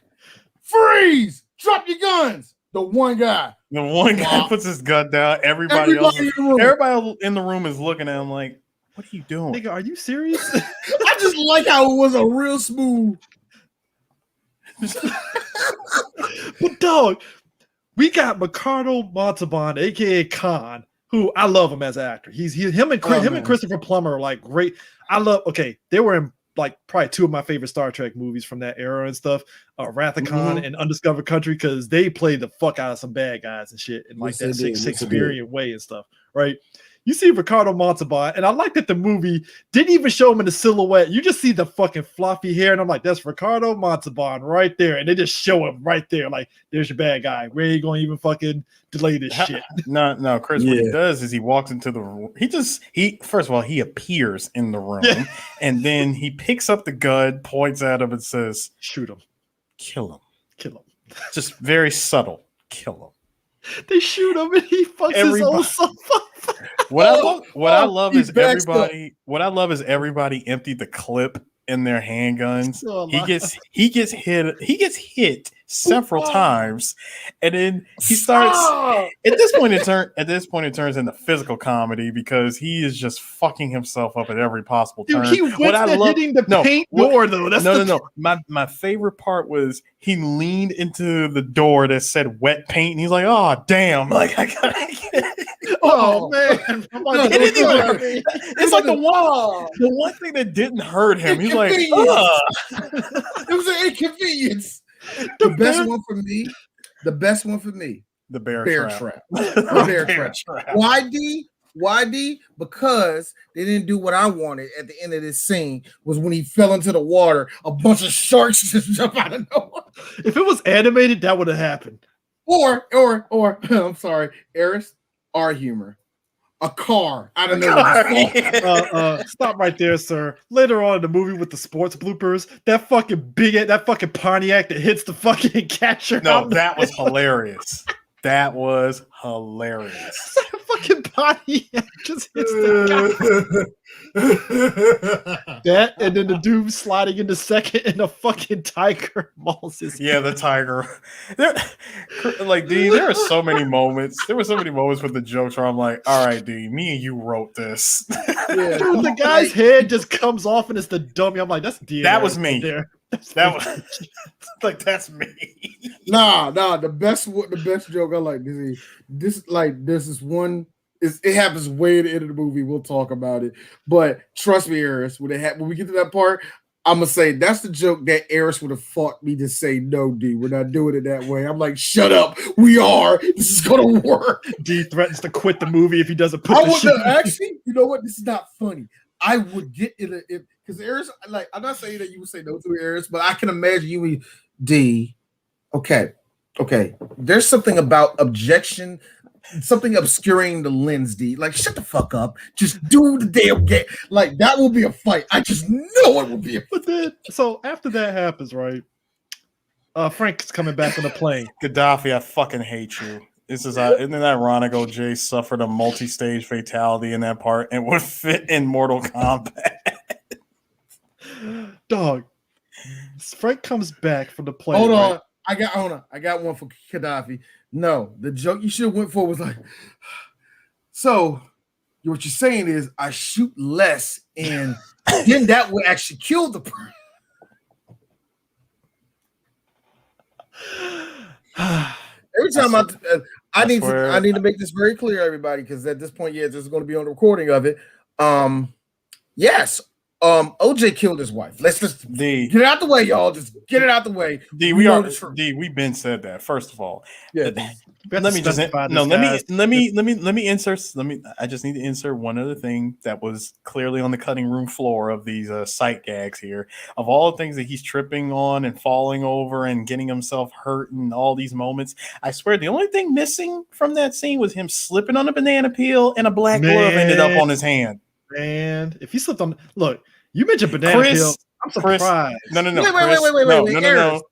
Chris, Chris didn't hear me. No. I heard the black glove, and I was just like, no. But I'm offended, Eris. Why are you offended? Are you trying to say that it fits? Are you trying to say that the black glove fits? The ghost of Johnny Cochran is looking at you very but disapprovingly right now. But it did it. But it didn't fit, gentlemen. Do you see me wavering? I really thought you was going to say, gentlemen, Nicole Brown Simpson is. Look, I'm speaking for myself here. Again, she is going away for a reason. Again, you can believe the glove fit or not. Again, OJ ain't breathing. Again, OJ hired somebody, so of course the glove didn't fit because he hired somebody with tiny hands. No, see, the fucked up thing for me to say is the fucked up thing for me to say is I would have to go the Scarface route and say, who's gonna deny that? Nicole, she's worm food. Good one. It's like, who else knew about it? That's the other thing. Like, who else knew about it? Here's the funny thing about this. And this is my final thing we can go on for. Like, when it comes to OJ, y'all, I understand that there's a lot of emotions. We all live through it. At least most of us, we all live through it. You know, most of our fans, they live through it. They know the whole deal. Jokes, all that crap. Just real talk. I hate saying it like this because it sounds cold, but it's been about 30 years. It's about to be 30 years soon, y'all. Let it go. Can we please let it go? Move on. And I understand that because there are two people that are dead and gone. Their life got cut short. I understand that. Let it go. Take that. Now that all, yeah. Take the fact that OJ Simpson got away with a murder, and black men don't get away with murder. So that's my hero right there. So you can look. I don't. Also, OJ living his life in Florida. You know. Fucking white women and playing golf. So yeah. There's a whole lot of white women named Stephanie, Linda. There's a lot of Lindas down here. Yeah, you know, they all nice down here. There's one Stacy. Now I know y'all like you man OJ don't like sisters, but there's a couple sisters down here that are real. See, if he said sisters, here's all the black people on Twitter. That's the first time you use the word sister in about 40 years. OJ. The most nonfiction shit in this movie, like Eric said, is OJ has a black wife. So I mean, in a nonfiction movie, that was me. That was D that said that. But you want to know what was great about the black wife? She's only in that scene alone. I like how never comes back. OJ not only has a last name of a white person, but his wife acts like a hysterical white woman. So that's actually kind of aggressive. And black people can do anything. And not just any white person, but a Jewish white person, Nordberg. It sounds like y'all. I have a feeling OJ came up with that name in the writers' room just so he can still do that whole "I'm not black, I'm OJ" kind of shtick. So you know, Nordberg. What D? I don't know. It just sounded like y'all wanted Jackie Mason and not OJ Simpson. Which is ironic. It was ironic because OJ's first name is Orenthal, and I'm like, Orenthal, yeah. Orenthal. But anyways, Frank comes back. Yeah, I would walk around with the name OJ. I would too. Yeah. Dude, Frank gets back off the plane, and again, it's the sight gag where Frank is all like talking about his ex-wife or girlfriend that left him or whatever. His girl that left him. I like how the woman. There's a lot of these jokes. Woman was walking upstairs, not clearly going to Frank. Please, no roses. No, like, what's he going to you? He does that a lot. I love that crap. He's talking to old boy and stuff, and he gets on the mic. He's like, Frank, it's not for you. It's for Weird Al. It's like and I like how Weird Al's on like, the plane with you. And again, it's the 80s because it's Weird Al. So, all right. Fun little thing about Weird Al and Leslie Nielsen. They have hooked up several times in movies, and it just shows you that's where it's kind of cool. We're like, oh, they was always buddies. Side note, I'm low key I still like UHF. That's still a funny movie. UHF is still a movie. It's in the same vein of this, basically. It's the it really is shit. I think the only difference is it's more cultish because a lot of the jokes. Yeah, come on, they do. It's weird, but it's no different than what we did before. You know what I mean? Yeah, because it's the difference of Weird Al's set of jokes and the jokes in this movie and stuff. Because, like I said, the funniest shit in UHF to me is the karate dude, and the he was like, "What's in the box?" and opens it, and clearly they didn't plan for anybody. You can clearly see they didn't plan for anybody to win the big box. And he looked over at his boy, and his boy was like, "You're stupid." Oh man, my part is where of course, the Rambo or the Mexican pet dude and his boy is looking at him like, did you hire him? I didn't hire him. Did you hire him? We're gonna see if this dog can fly. And I'm like, yo. See, you actually, like I say, UHF is one of those movies that just it's a fun little cult movie. If you like it, you love it. Trust me. It's the subtle stuff because when Frank backs up and hits the fucking luggage thing, right? You don't think much of it because you're like, oh, Frank just being stupid. He hit the luggage thing. When they pull into the hospital, it's like, oh shit, he backed into the luggage the whole time. He dragged it all the way down there. I was like, it's so stupid, man. Every time he touched OJ, every time he went up there, he touched OJ. The big came up, heard him. It's the talking afterwards where he just says the worst thing, even though his boy is just saying, no, he'll be all right. Yeah, it'll be all right. Just make sure you don't sign the organ transplant fucking sheet. Don't wait till the last minute for some organ donors. Oh, drugs. Don't worry. Nah. Nurse, get him. No. Heroin. Oh, that's a tall order there. Give me 2 days. You're gonna need me to give me a few days, and I can see what I can do. I paused the fucking movie on that shit because I was like, bro, because it was like, yo, buddy, shit, I can hook you up, but you have to give me a while before I can. I think anybody Eris on his deathbed. Crack cocaine. Really, Harris? Crack. Give me a couple days. Give me at least 3 days, man. Let me talk to somebody. See if he knows somebody. For real. No. D, nigga. It's the future. You be like, hold on. You go to the vending machine. Crack. It's in there. Ice cold crack. Crack, meth. Crack, meth, broken meth. No. Oh, wait. I got you. Crack, meth, heroin, coke classic. Coke classic. Hold on. Here's the best one. Meth now with vanilla. It's blue meth. Blue magic. Here's the best part.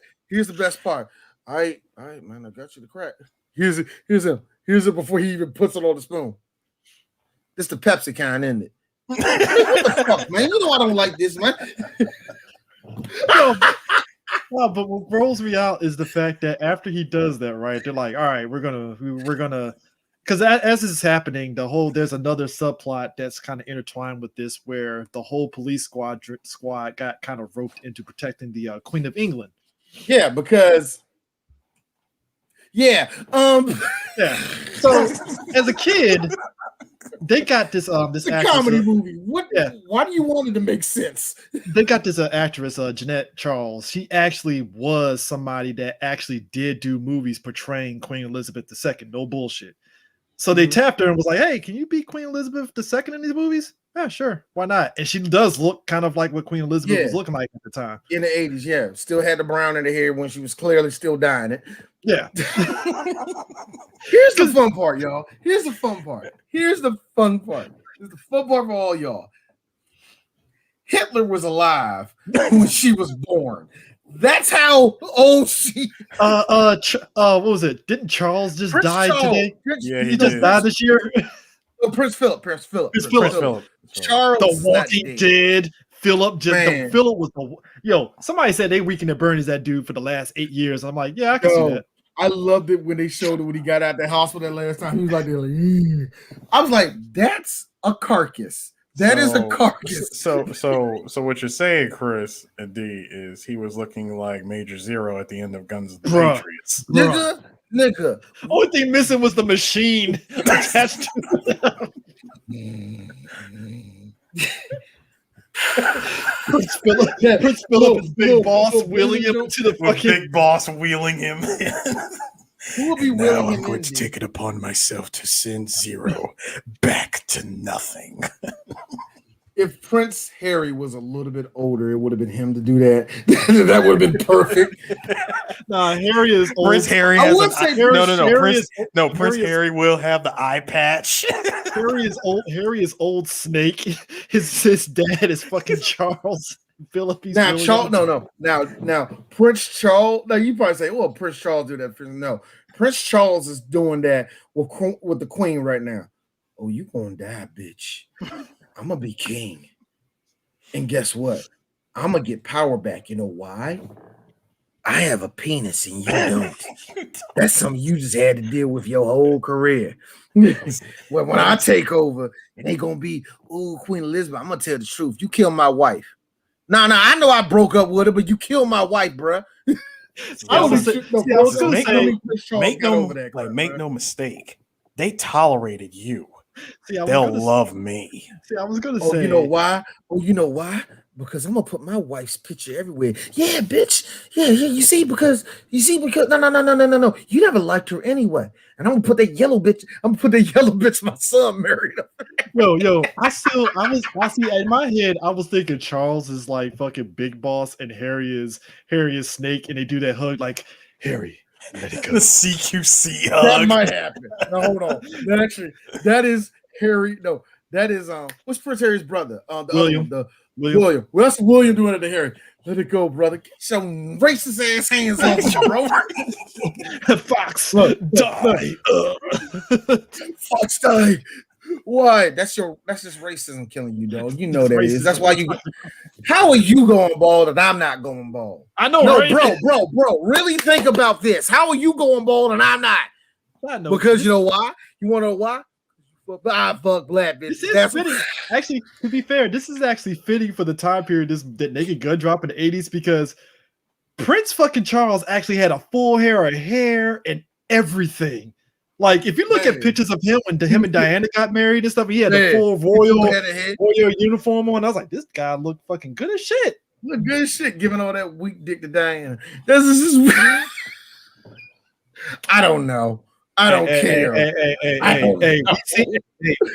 We seen Charles' mistress. What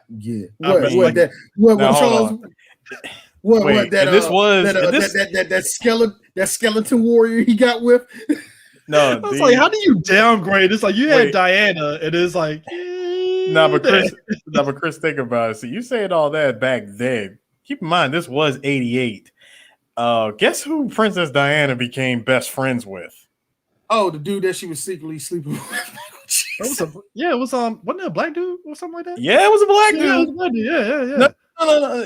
So you might not be thinking the same black guy I'm thinking.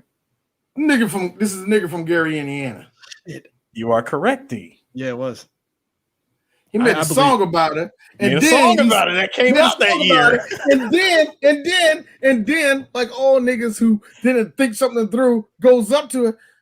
I'm so sorry. I didn't mean to make Meanwhile, I hate doing that to Mike's voice. I really hate doing that to Mike's voice. While Charles didn't even fucking know the whole time because he jamming out the Michael Jackson music the whole time, like, oh shit, Michael Jackson, yeah. They got your name, bro. They got invited to the concert at Wembley. Man. Michael over there humping the air, saying "Dirty Diana" right directly at Princess Diana. Here's Charles. Yes, this Negro is a good artist. Diana's just looking at him like this oblivious ass. Hold on. Meanwhile, Diana's sitting over there, sitting in a puddle of her own creation. Do you make it worse? The song for her husband. Right over his head. Right over his head. He just think the guitar riff is dope.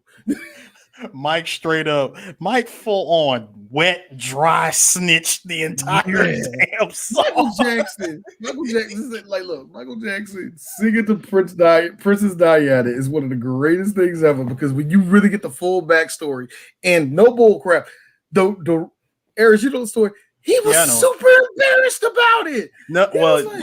Oh my God! Why'd I do this shit? No, it wasn't that. See, he originally took it out. He took the song out. Took the song out of the set. But when they had met before he went on to perform, she asked him. She pulled him to the side. She said, "Excuse me, Mike. Sidebar. Are you gonna do Dirty Diana?" She's like, "Are you?" And then Michael said, "Bitch, you know you can't talk to no black man in the middle of the palace like this. You need to have at least." But no, he legit said, Tito, get over here so it can look normal. Tito, that nigga was by himself, man. This is his own solo tour. Anyway, but he said straight. No, but he said eating all the Cheez-Its. He said, "Shut up, D." He did say. Cheez-Its, so goddamn it. Cheez-Its. He did say, no. I took the song out of respect for you. And she's like, "Are you kidding me? That's my favorite song." All right, fine. He threw it back in last minute. Look, little did we know. And wet your hair up right before you do it. What you heard me, nigga. Wet your hair up right before you. Speaking of which, so I gotta have an image in my head when I go to sleep with this dude tonight. So I need you to help me out, Michael. Well, speaking of which, so I'm trying to make Harry tonight. They cut to a press conference, and Frank is, representing the police squad, and I like the subtle setup of it. So Frank is pouring a pitcher of water, right? Now, you think about the scene afterwards, right? Like, Frank pissed for a long time. You forget, he drank the whole pitcher of water. And I before the conference, clearly, right? It is just like, he's like, yeah, Frank Drebin, police squad. He's all like, yeah, even though us in America, we think of it as very silly to have a queen. It's very much an honor. And I was like, bruh, that is the most American shit. It is. Right. That is right up there with Make America Great Again. So, well, you know what? We ain't like over there with y'all got a queen in Parliament. But respect. We're going to protect the queen with all our resources. Yay! With respect. With that, now I want you to notice also another subtle thing. How did you like that microphone that he had not only was ancient but weighed at least 14 pounds? Because that was a big ass mic. That thing was silver and lean. So Frank did this shit where he literally took the shit into the bathroom. It's the funniest gag. And it just works because he's just peeing like any other person. Like a fucking camel. Like a camel. Look, I've had those moments on a road trip where it may have not been that long, but dear God. That long and that thick and that heavy. It's like, dear God, why did I drink that bottle of water? Holy fuck, man. No, but that happens to all of us. You have a robust piss like that? In all honesty, how many times have we seen this gag in comedies? A lot of times. How many times have we seen Leslie Nielsen do this in the movie? That's actually a better stuff. That's actually a better stat. Because please correct Scary Movie 3. Please correct me if I'm wrong. He did this in Wrongfully Accused. Yes, he did. I was just saying he did that in Wrongfully Accused also. I barely remember that movie. My man did every stage of pissing that a dude does, whether it's just the whistling while you're peeing, that shit. It's like, wow. Some fart jokes are easy to do. They're just easy to do. It's low hanging fruit, and if you do it the correct way, they can be hilarious. You know what I mean? You know what I'm saying? So It just works that was because okay. Just the fact that he's whistling, though, because that's what got me. I was like, this motherfucker whistling, just like la-di-da. That's how you know you're gonna be there for a while. Yo, I had my kids watch that. They was like, why is he still going? It does just enough to not to linger for a long time. I don't know. I felt it lingered just a little bit. Come on, I let it go. I let it go. I let it go. But then like the next scene where he's talking to the fucking Ted, the police scientist. It's like, I call this the Swiss Army shoe. He pulls out the knife. And everything that you could need in the field. This motherfucker brought in the kid the scissors and all that shit. I'm like, yo. Dude, and then when he when he has the club links and shoots the dart and fucking Frank, and he's like, Ted, why? He'll be all right. It's just he'll be all right. He'll be fine in a couple of minutes. Bruh. This spoke to me as a tall person when the tall dude came in a banana. He's like, hey, you got something on the side of your mouth? No, the other side. And it's just a whole ass banana. It's like, did you just miss? Was that shit in your mustache and it just fell out? Hey, the missing evidence. Man, my God, he really was innocent. He really was innocent. We gave him 2 years ago. 2 years ago. Well,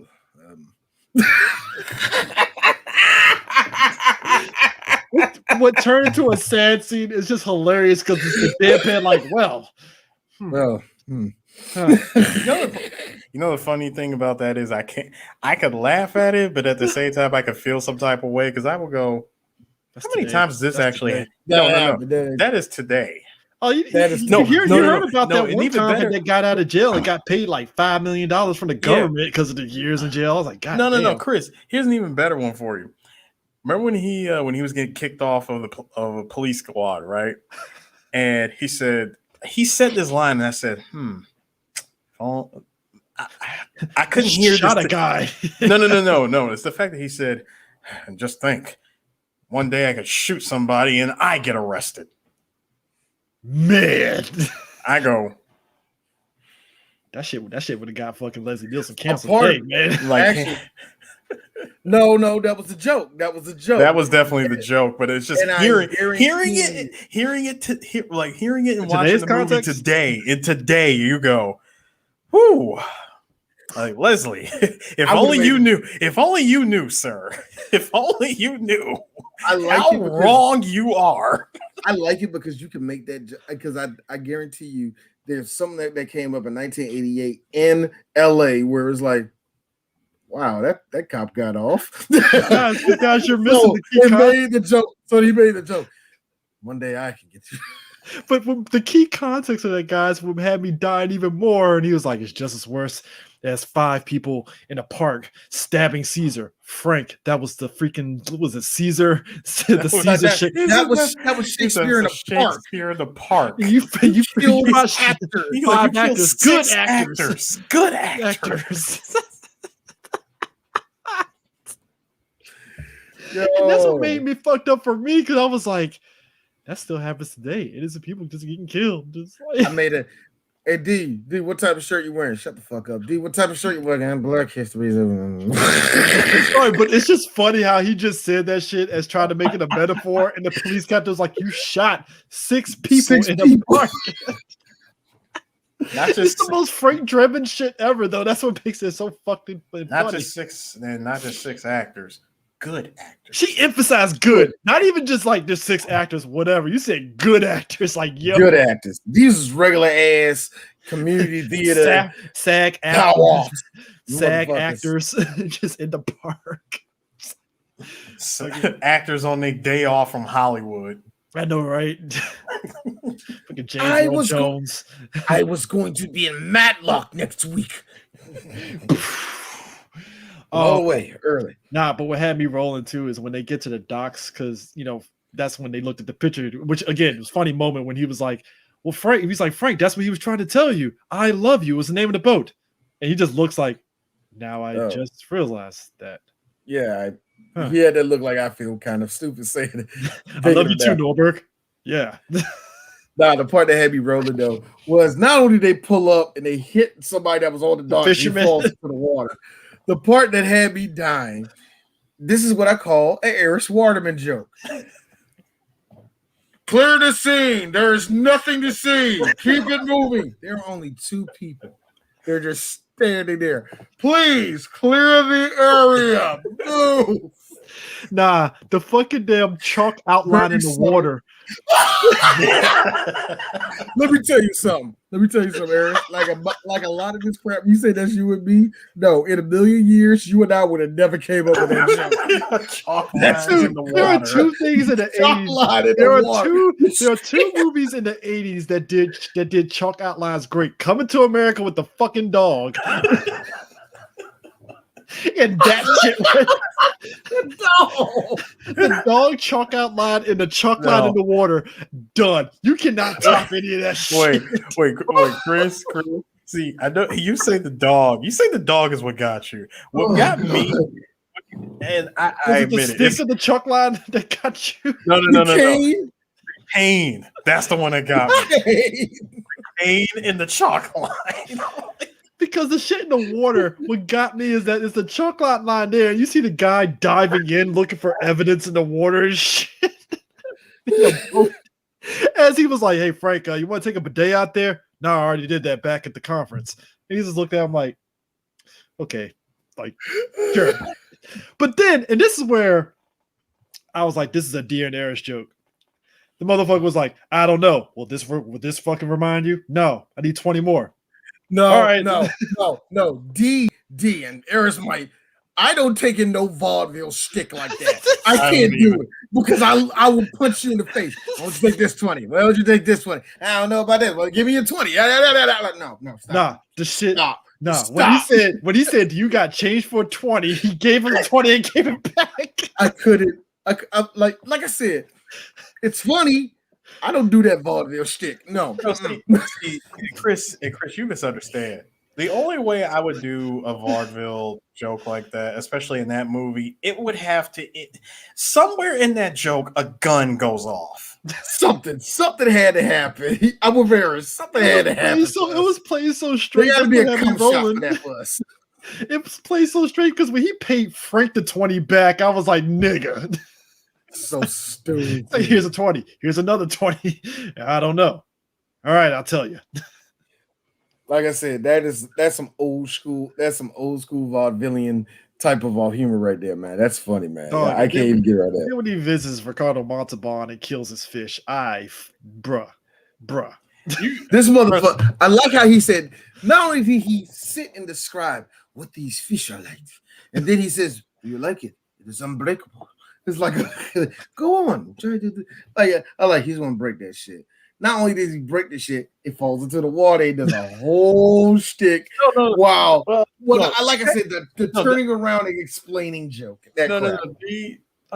See, he didn't break the pin. He just popped the cap off. The cap off. That's what he popped the cap off, but the pin itself didn't break. Just the fact that the fish and the pin were in one piece, and he stabbed it trying to. I like how he turned around. Like, nothing. The horror on his face. But the thing is, you heard if you hear it, you can hear the stabbing. Yeah, you heard the stabbing sound. And just the fact that he brought it up, I like how he dookie touched it because he was like, oh. It just drops the whole shit in the water and walks off. Let me tell you something. If Chris Farley did that joke, like if you would have put Chris Farley, would have been so much loud noise. No, yeah, I was just gonna say that. It would be the exact same setup, except it would be 5 times louder. It'd be 5 times louder, and in the end, he'll pick up the pen, he'll look at the dude and go, "What'd you do?" Dude, when he bit him in the nose and he turns around, "Are you okay, for Mr. Drebin?" See that right there, Chris Farley would have ate that up because you were here like, "God, no!" Yeah, would have did that. All of a sudden, like you said something else. Nothing wrong at all. Yeah. Which makes it even more funny because no, and then as soon as he's done with it, he finally gets the pin and he gets the pin back, right? Looks off to the side. What the hell's the Marquis doing here? It's crazy. Dude, what I think is more funny though is when later on in the movie, when he looks at the fucking fish tank, he takes the pen with the fish stab, like, the fuck? This happened.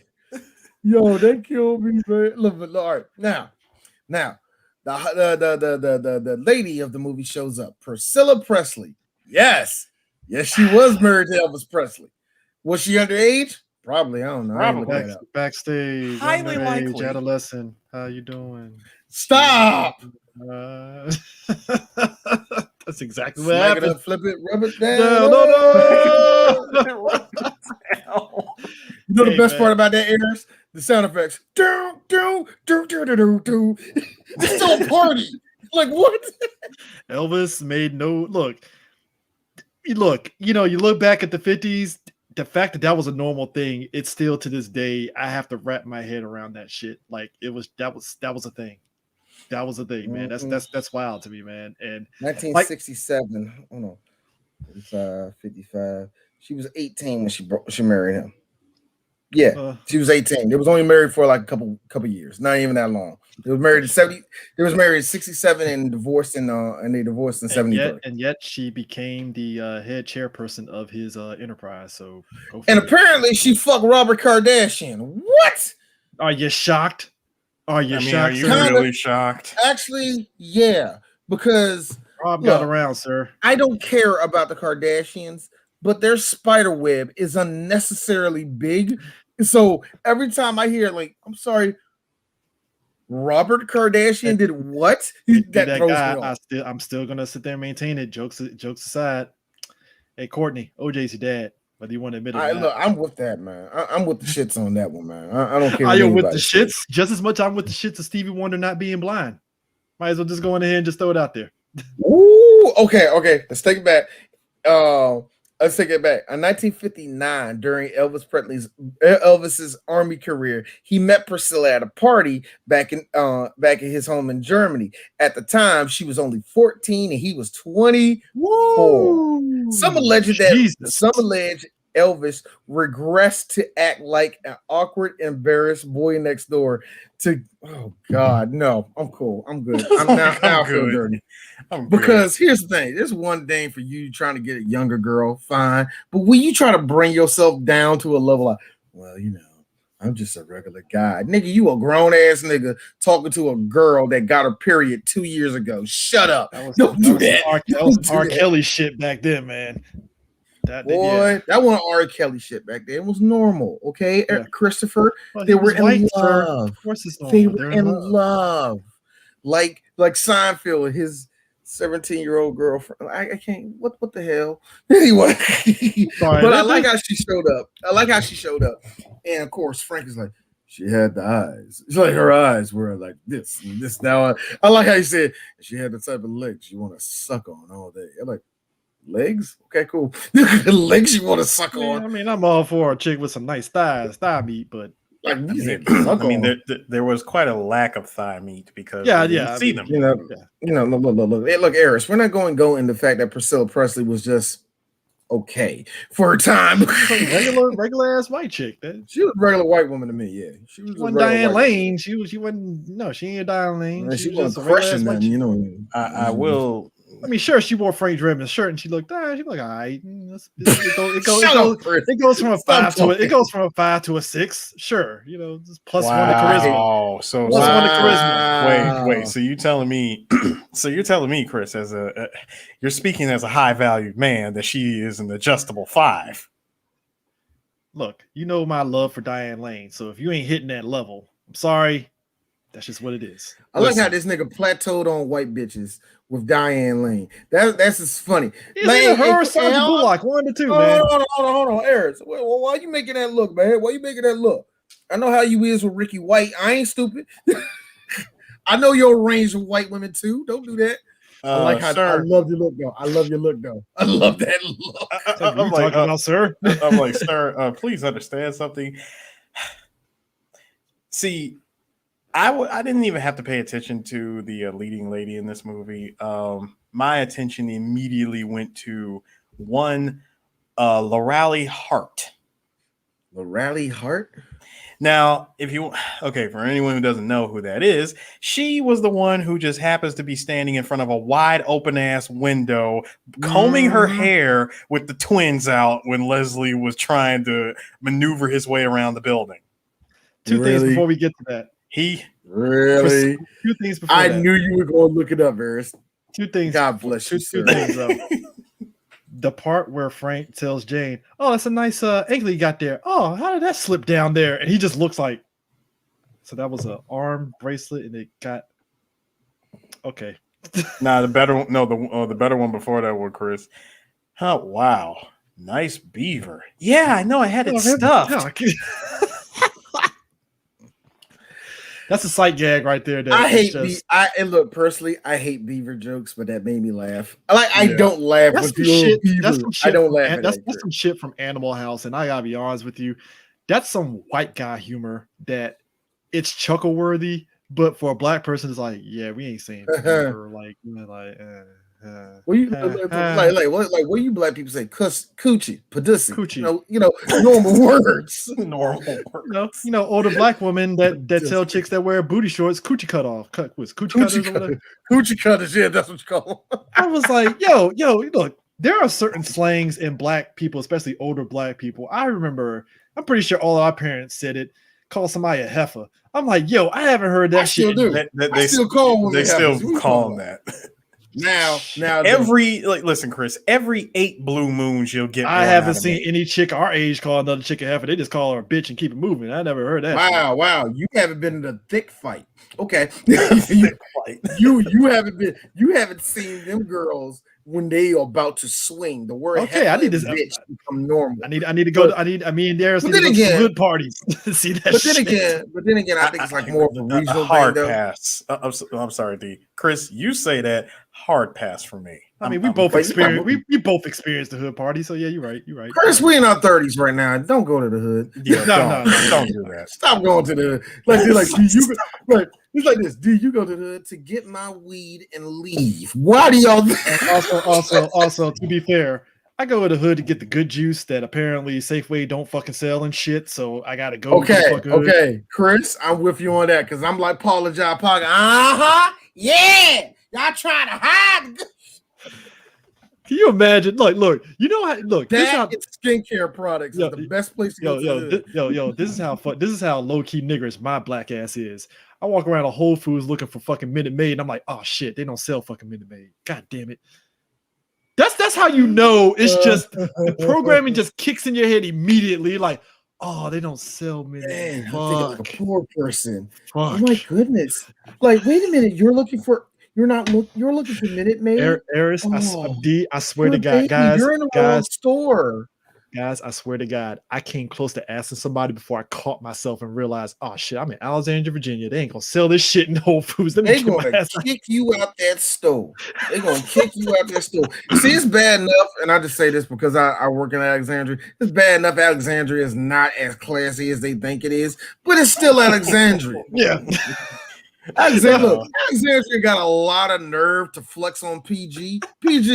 Do y'all know how many meth heads is walking around Alexandria? Well, bear in mind, this is Old Town Alexandria, so it's the classy side. It's the difference between Landover and you go across the bridge and it's Woodmore, where it's nice over there. You mean the Soto Sopa? Yeah, basically, that's the only difference. It's like one side of Route 1 in Virginia, you go artisans. You go Route 1 going towards where D works at and stuff. It's like, oh shit, that's like Landover. You go over to Old Town, it's like white. That is the white hood, son.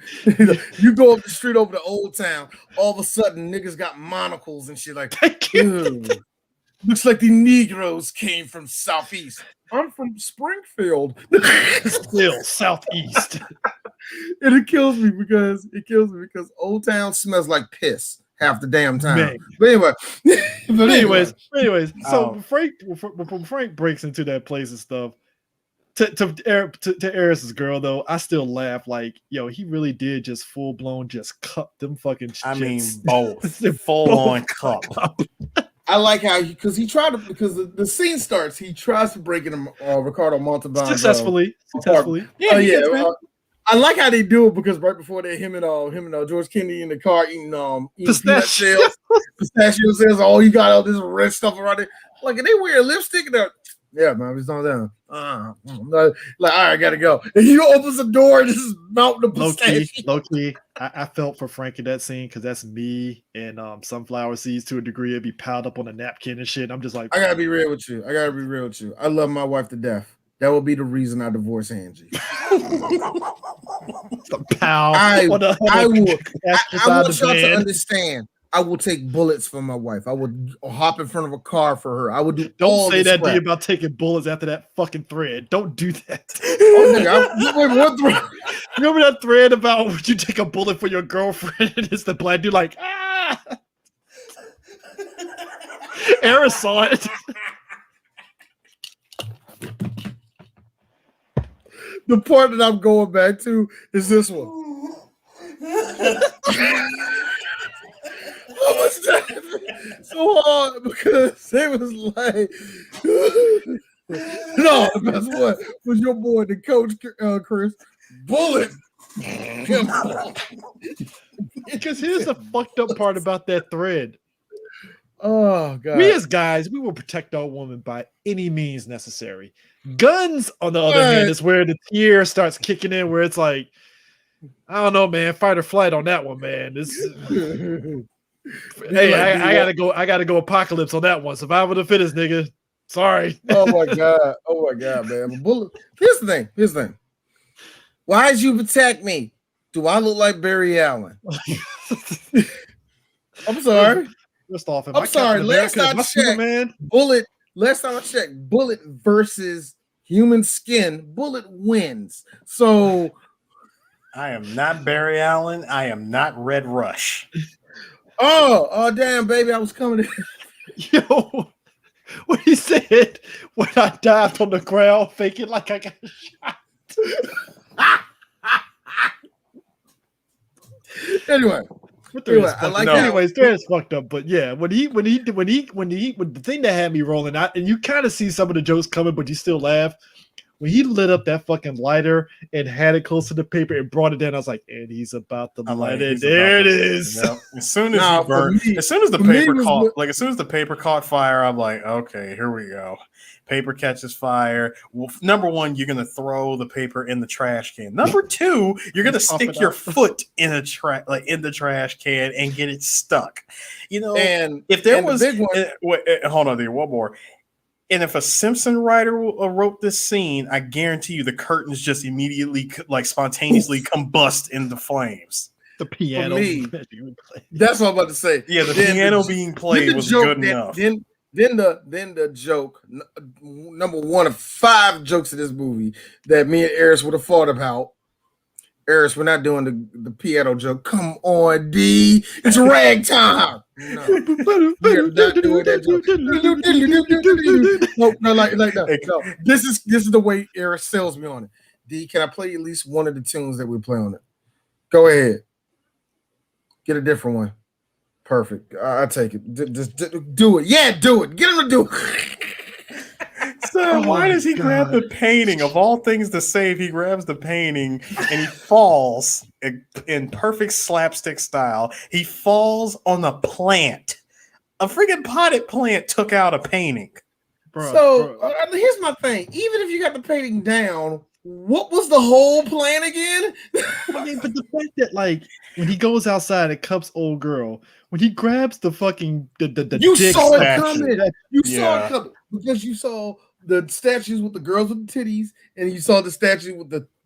That was a haul. That was a haul. Let me be very clear. I mentioned this before on past shows. I'm gonna say it again. My sister-in-law told me that there's a difference between a Peter, a penis, and a cock. Okay, there's a difference. And I'm like this. It's a girth thing. Yes, it's a girth thing. So basically, what at the end of that, just to speed it up, that was a cock he was holding. That was a cock. My man. If you hit somebody with it, it would have killed them. Listen, I found it more hilarious that shit was adjustable. Man, and the statue was smiling. The statue was smiling, of course. Also, insert racial joke. That white girl never seen a dick that big. Hence the screaming. Low hanging fruit, but it's true. Yo, the fact that he managed to crawl into that wasn't low hanging fruit, Eric. That wasn't low hanging fruit, Chris. That was the apple that already fell to the damn ground. Just the fact that Frank first of all, he falls. I mean, first of all, he falls into the apartment. She's on the phone trying to call the police or whoever. And of all things, my question. No, here's my question, Leslie. Why are you still holding it? Bro, when the police chief, when the police captain broke down all the things that Frank did, breaking the area for no warrant, and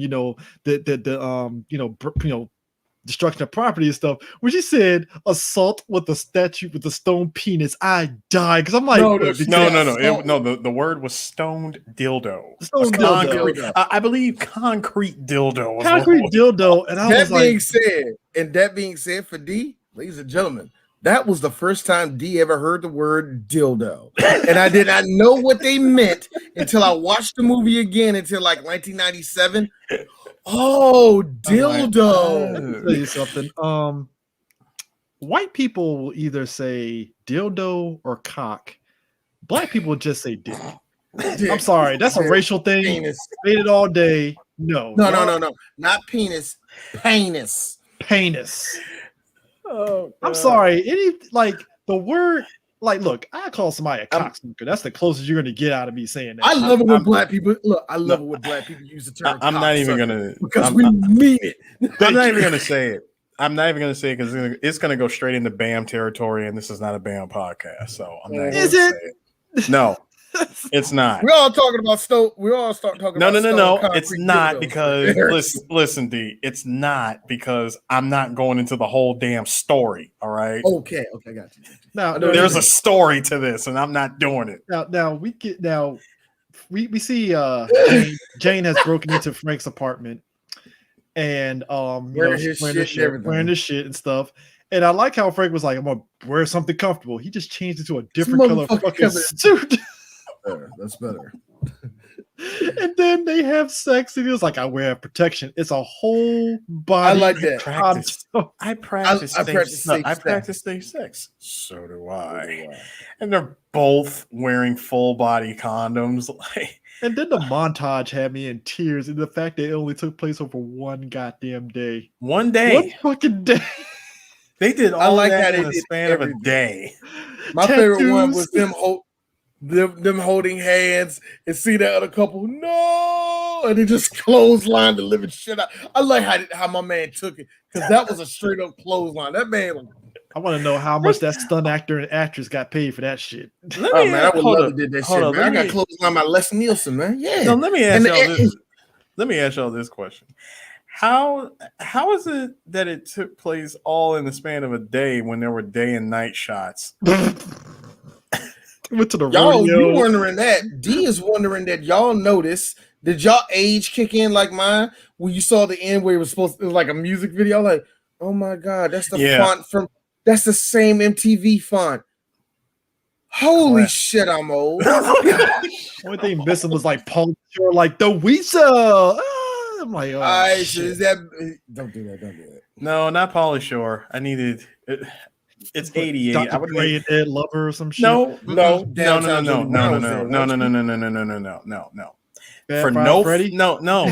D. I mean, Chris, listen. Sorry, for no fucking reason, Rob Lowe. Wow. I would say randomness of Kurt Loder in the background, but you're right. No reason. No, Rob don't bring up Kurt. Don't bring up Kurt because Kurt was 90s, right? Yeah. Kurt was 90s. Kurt didn't show up until all his book deals were done. Okay, so no, for real talk, and I mean this to all of us 90s kids that grew up watching Kurt Loder. We were blessed because that man is a fucking legend. If you look at his resume, he's a journalist. He's a real journalist. MTV at that time, you got to understand the goal of MTV to hire Kurt Loder to take the news seriously and not on some like punk rock, like, hey, it's the news, guys. Yay. Yeah. Today. Kurt Loder's like, no, you mean like everybody. You mean like everybody since 2003. Yeah. I'd say even during his time, it was like that, even though when Kurt was there, you could tell there was a sense of professionalism. You know No, what I mean? there was. No, wait. Shut up, Chris. I know you're gonna say Suchin Pak. I have to bring her up. I have to. No. I'm You're with not you. right. Yeah. No, I'm with you. I miss her too. But no, there was her, and then there was the other one who I was. No, he was the no. The other one I like to refer to as blue check mark. I mean, blue hair Twitter Gideon. Gideon. Yeah. But no, before him, it was the white girl that came right after Kurt Loder. Yeah, and honestly, she was like, he was all right. No, and honestly, she was like Kurt Loder light, in my opinion. Yeah, because she still tried to maintain that level of professionalism. But I swear, after she left, and it was Suchin Pak and Gideon, and at that point, at this point in time, we were just waiting for Sway. So Frank and Jane, they Man, wow, how bad was that? We were waiting on. God, we really no knock on Sway, but here's the thing though. But Sway, to his credit though, he was still trying to keep that journalism like integrity to a degree in. Yes, he was. You know, so I will give him that. It's like he was trying to bring his little swag to it a little bit and stuff. Like, hey, let's bring a little funness to it, but we're gonna take this seriously and stuff. Like, y'all finally hired a black man up here. Hey, yo, Sway, shut up. Shut up. No, we put on Michael Jackson when nobody else would. No, y'all put on Michael Jackson because y'all want to put on all the other black. La. It was in the past. It's in the past. Get over it. But nah, like shut up and introduce the new Jay-Z song.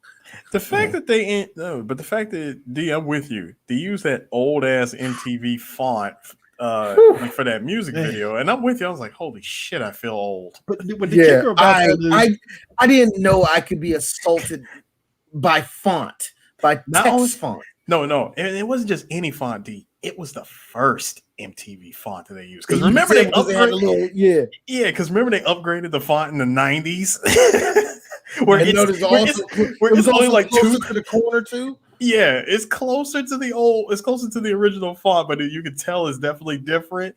No, I really felt old seeing that. Bro, let me tell you something. No, you really feel old when you see artist, song title, and director. No. It was just artist, song title, album title, nothing else. Or if it was record label. No, it was always the record label. The box had a record label. Yeah, the box had a record label. I'm talking about there was those one times when you would just see the song, the artist. I'm serious. You would only just see the artist name, the song title, and the album title. There would be no other credit. He's right. At one point, they did, just like the box for a short time, they did have the whole label. Yeah, they did that before. They did that before and stuff. I don't know whether they just did that for whatever reason, but the box, it's like, yo, only thing missing was like the box had you, but I was like, man, only thing missing is like the social security number and the driver's license. Shit. I think the reason why is because you were getting the direct video and it was requested. So if you're a Capitol Records for that instance, you're gonna make sure my name is down there every time they order it. You know what I'm saying? I'm pretty sure that was just like a record label type of thing. But anyway, so Frank and Jane, they're having their relationship. Meanwhile, Ludwig, that's Ricardo Montalban's character. He's Ludwig. The man who's clearly Spanish is named Ludwig, but okay. He's also, there was one joke I meant to mention. This was this joke.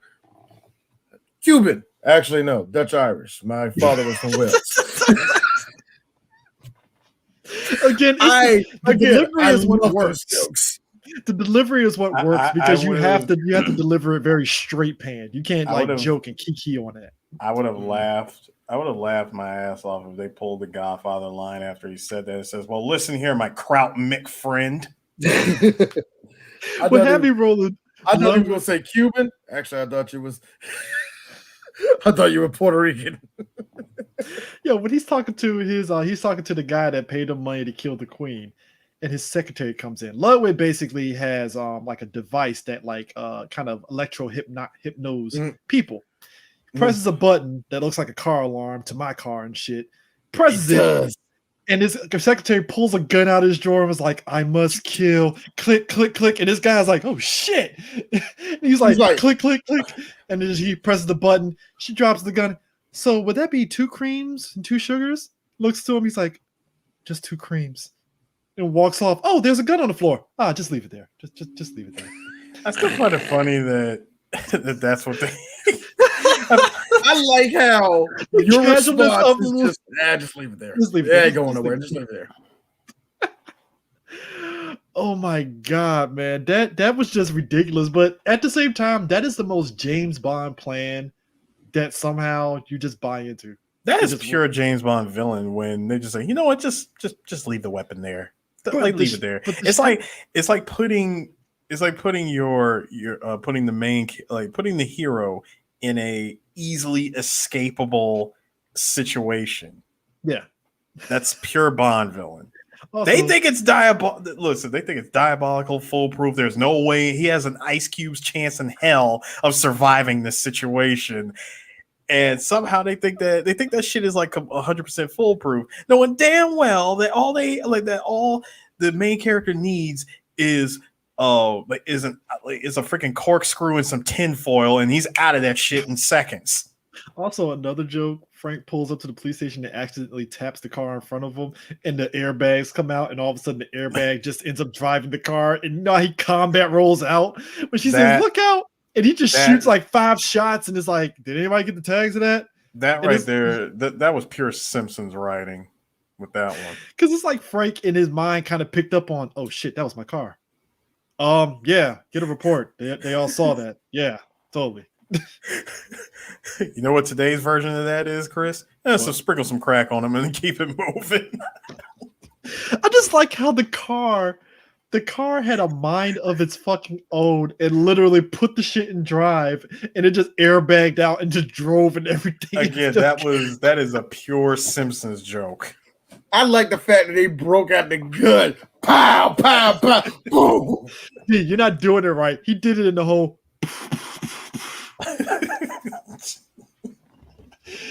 It wasn't even like full blown like this. It was just like like all right. So yeah. I'm like, are you even aiming? I mean, he hit the trunk and it just spontaneously exploded. So that is my favorite because that's a classic movie bit where in the 80s and 90s, shooting the trunk, shooting the trunk is where the gas is where the fuel tank is. Actually, you know what? Even though Mythbusters debunked that shit, I will forever. I low-key love Mission Impossible 2. Tom Cruise's character, Ethan Hunt, doing the wheelie in front and side swiping and shooting the BMW and the gas tank and it blows up. Perfection. Stupid. Perfection. But perfection. I love it. The quietness.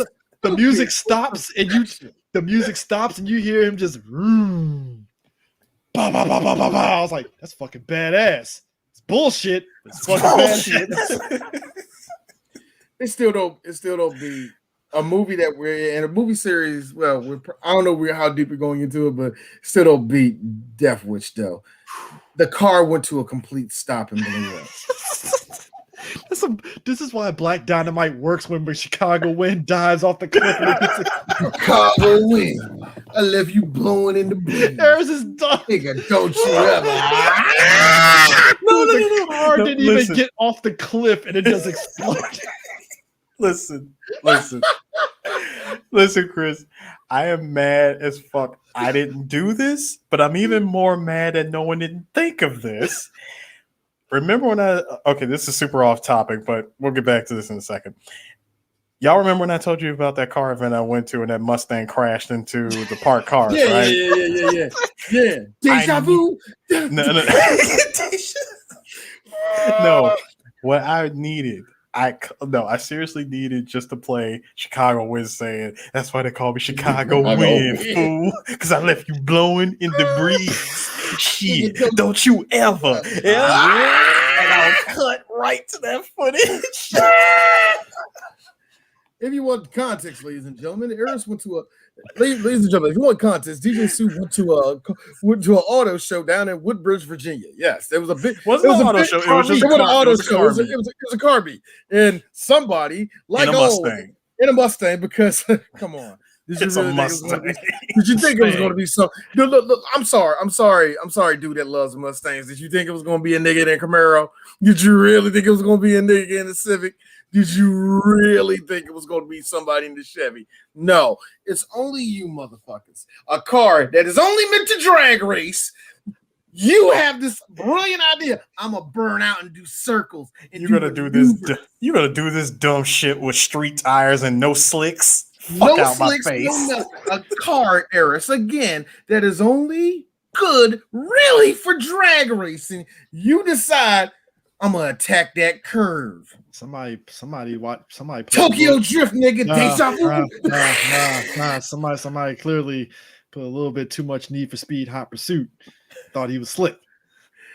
Oh, I know you were gonna say he played too much Hot Pursuit. He played a shitty game, so he did shitty things. But like, this was a motherfucker that played too much Most Wanted and thought Cross was after his ass. Speaking of chases, so Ludwig gets somebody to kill Norberg. Ludwig decides to get hired goons.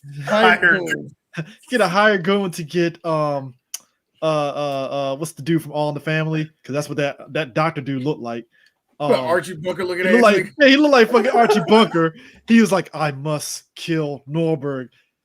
Again, sight gag like shit. Frank kicks open the door. He throws the pillow. I'm like, I love pillow because this is exactly what happened. This is exactly what happened. It's a pillow, dude. That is spot on, dude. It's a pillow and he thinks it's attacking him.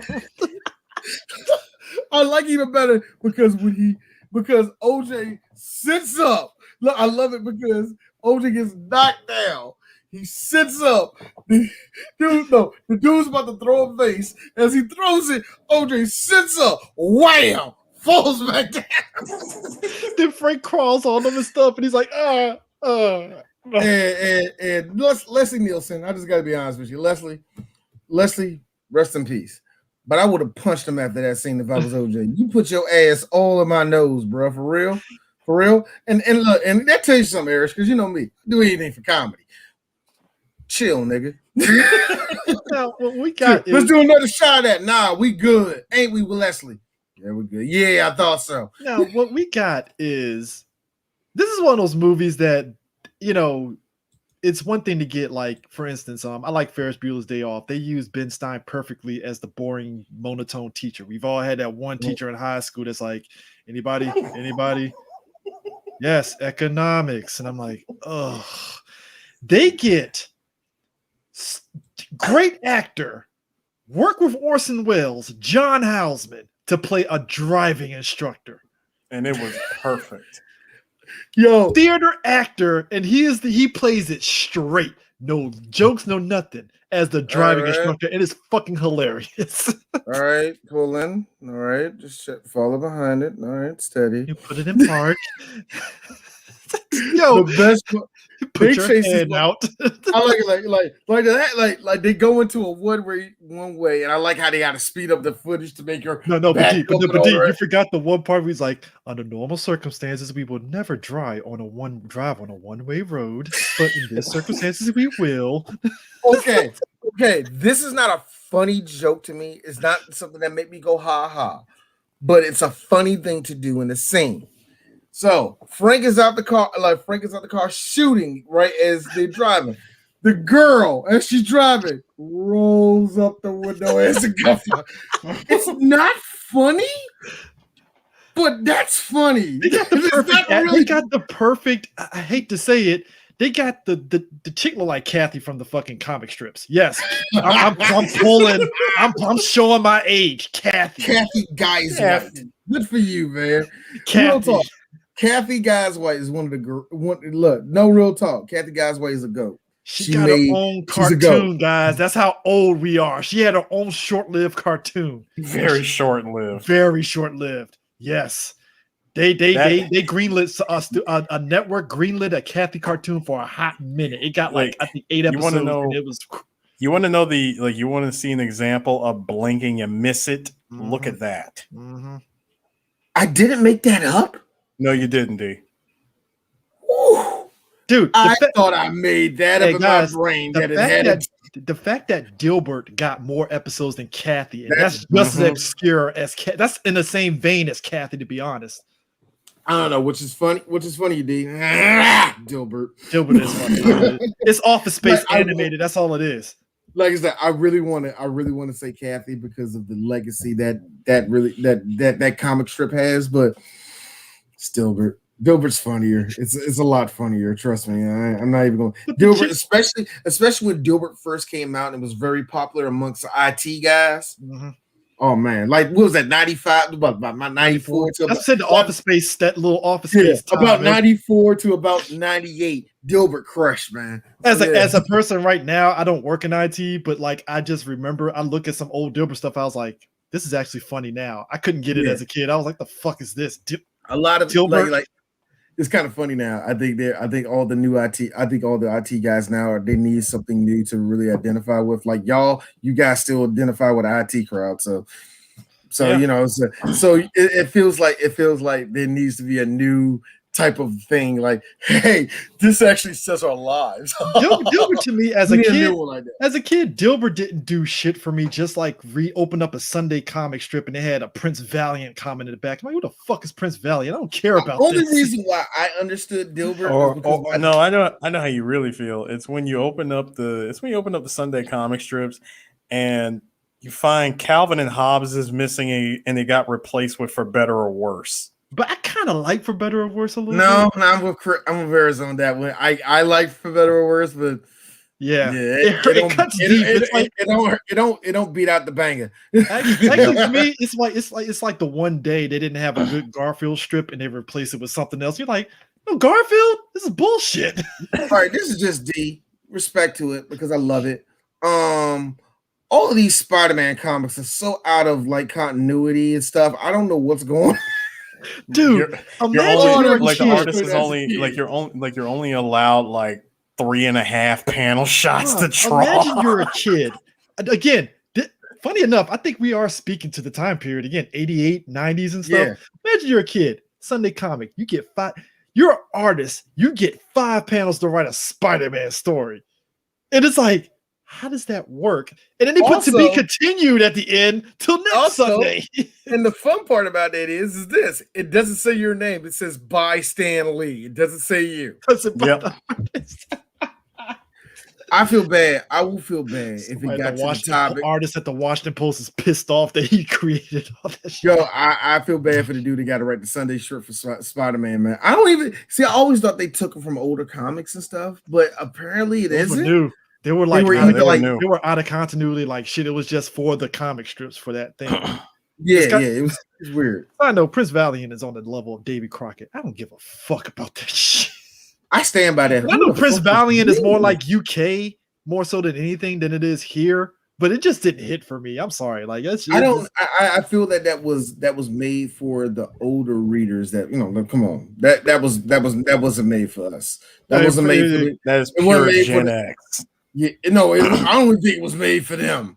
I think they look at that. That's my dad's comic strip. What type of bullshit is that? Think about this. Dennis I'm on the internet now. Oh, Dennis the Menace is our folks' era, if not anything, and yet that still appealed to me as a kid. I would say no. Actually, I would say Dennis. Because Chris, we had a Dennis the Menace cartoon as a kid. That's true. Dennis the Menace, and that's all I remember of it. Hey, that had more energy. They had more energy than that fucking black and white TV show. I'll tell you that fucking much. I probably pissed off had better energy than Dennis talking to that obviously pedophile at the end of that movie. hey, Walter Matthau carried the shit out of that fucking live action movie. I'll tell you that. Walter Matthau was still trying to pay off his house to his ex-wife. Let's not do that. I love that movie. I was like, first off, you got Paul. Yo, that was nothing but old ass actors. Old ass Paul Winfield is the black sheriff of this old ass town. That's like, yo, this is the look. I have driven across the country. People sit there and think that's fictional. That's bullshit. There's a small town in America that's just like that. I'm not even joking. I don't think if they do, is way different. Like all the kids got drug problems. The mom stay at home. What they do? No. The dad. No. I'm sorry. Switch up. The dads are at home. The moms are having corporate sex with their corporate husbands. That movie was all about Dennis's mom trying to join the corporate workforce and not being a stay-at-home mom because the 90s. We got to make it progressiveness for the 90s, But look, anyways, Frank, the part where the driver's like, all right, roll the window down, put your arm out, extend your arm, extend the middle finger. I like how the truck driver's like, I know, oh, what's so funny? And then Frank egging the chick on, like, all right, Kathy, go for it. And she went for it. It was so funny, man. And Ben heard her own tire. I got a good question, though. It's just something that bugged me for a while. Have y'all guys ever given anybody the finger? Because I feel like I give people the finger way more than I should when I'm on the road. I have to be really, really pissed off to do that. Mm-hmm. And Chris, you are frozen in time. I know, man. It's like bouncing back and forth, and it's actually bugging me. I'm over here clicking the things, trying to make it better, trying to make it work. OJ moved. It's still doing it. No, OJ's on the move. Hold on. I gotta test this out. My bad. Let me stop it. Hey, Chris. I'm sorry, D. I got a meme for you. That frozen image of Chris should be a now loading screen. Now loading. 3 black geeks. Now loading. All right. OJ moved again. OJ moved again. All right. It's still not doing it. Hold on.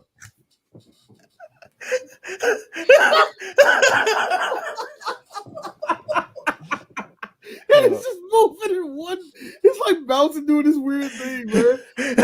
Oh God, this is so unprofessional of my show. But I'm allowing this shit. It's unbecoming. Oh, there we go. All right, Chris. Whatever you do, just you know what? I won't blame the green screen. Also, how you like Chris purposely showing off the guns right there? That's what I'm talking about. Ladies, you gotta understand. No. That doesn't bother. No, D. That doesn't bother me. What bothers me is that it looks like OJ is actually in the room. Yes, you all notice that too. All right, we'll go non-camera. You just get this. You get D's. No. That's my granddaddy, man. You can't have that picture. You can't have that picture. I'll change it. Eris, remember this one?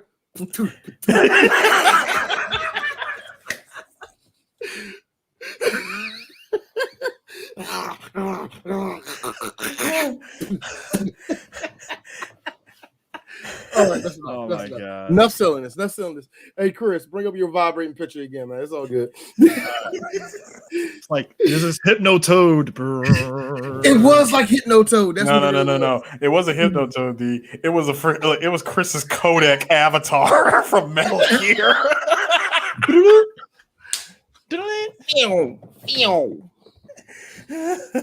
Oh God! Oh my God! You know what? Continue on. Just continue on while we keep going this. Hey, Eris, Snake, turn your monitor off. Can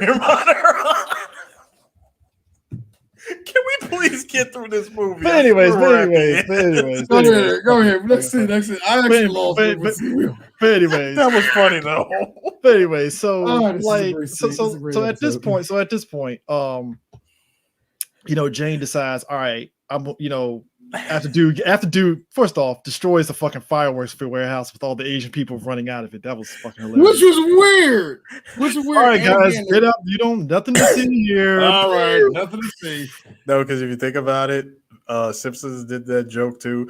They're like, oh my God, everyone, get out of here. Chinese fire drill. Serious this time.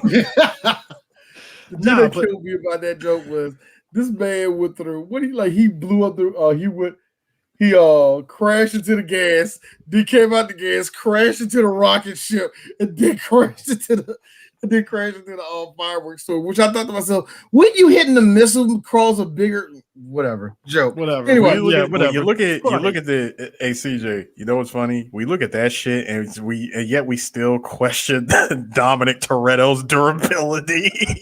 I'm sorry, he drove that Charger through that fucking flame ass car and survived. You know what? Not even gonna question it. That's for another day. But anyways, me staring at Chris during that tank scene. D, it was cool. That's so stupid. D, come on, it was cool. It's so stupid. I mean, I gotta be real. That tank scene was so stupid. It was the greatest thing I ever seen in my life. No. I think everything up there. What defined everything again. Dumbass Tyrese and Ludacris saying what we all said. Nigga, we're on ice. What the fuck you bringing the goddamn Lambo to this fucking damn mission for? I was like, you know what? He's right. I like how self-aware it got. It just is like, no, he's like, what? Everybody else got fucking vehicles that can change the ice. Your dumbass brought a fucking Lambo. My thing that got me, like the one thing we still got to explain is this man played chicken with a helicopter, with a car, and and Aston Martin twice. Anyway, let's go on. Let's go to something. D and Chris's look when Vin Diesel crashed head on with fucking Jason Statham and walked out like it wasn't shit. I'm like, I wish I could do that with a car. That'd be great, wouldn't it? Boy, me and Chris could not stop laughing. Yo, here's the thing. I would excuse it. We just started laughing. Here's the thing. It's like with Vin's character, I might buy it because maybe he reinforced his car. Statham, your fucking Aston Martin ain't reinforced, my nigga. He did reinforce. No. The first time we're talking about the first time. Yeah, the first time it happened. That's the thing. That's the one we're talking about. That's the one right there. I was like, all right, I'll give that to you, Vin. Statham, how'd you got that car unscathed? How? Whatever. It was in the script. I wasn't ready to go. But anyways. Jane ends up telling them to go to meet somebody at this warehouse and stuff. Again, visual gag of the scene to show that he's a bachelor. The cheese is fucked up and is crawling on top of the fridge. I never caught that as a kid, I never saw that. I never caught that till now. I'm mad that I never mentioned that. I laugh every time. Like, listen, I laugh whenever I saw that cheese move. I was like, the cheese moved. No, but Frank sniffing the milk and falling out like, ugh. No, it wasn't the milk. It was that old ass Chinese food. Yeah, that old ass Chinese food. The best part about it was homegirl looks at the name of the place. She's like, oh my God, you have one of these? They shut that place down like 3 years ago. I like how they went because Frank is one of those cops that's so focused on his job. His home life is falling apart. He doesn't know what completely. It's like, yo, why do they always do that to cops? He cracked open that container, took one good whiff, and passed out. Full disclosure, that happened to me one time by accident because I got deployed and forgot to dump something before I got deployed. 5 months later, got back. Yeah, I had to clean out that fridge because it fucked up the whole fridge. It's like I had like some Gatorade and it was a piece of food that I should have just thrown away before I left. And it was just like, holy fuck. Like the food in it didn't have mold on it, at least when I saw, but it's that type of food you smell. It's like, ah, shit. Like, whoa. Yo, then you get me. Chris had that Cowboy Bebop episode in this fridge. nigga, I think, I had, what I had going on. I had, I'll never forget, I was pouring out milk one day and I was happy as a motherfucker because I got home like, yeah, about to crush these, I don't know, tricks or something. I was like, yeah. And I was pouring it. And I was pouring it, right? Milk, and I chunk. And I was never so sick in my life seeing that.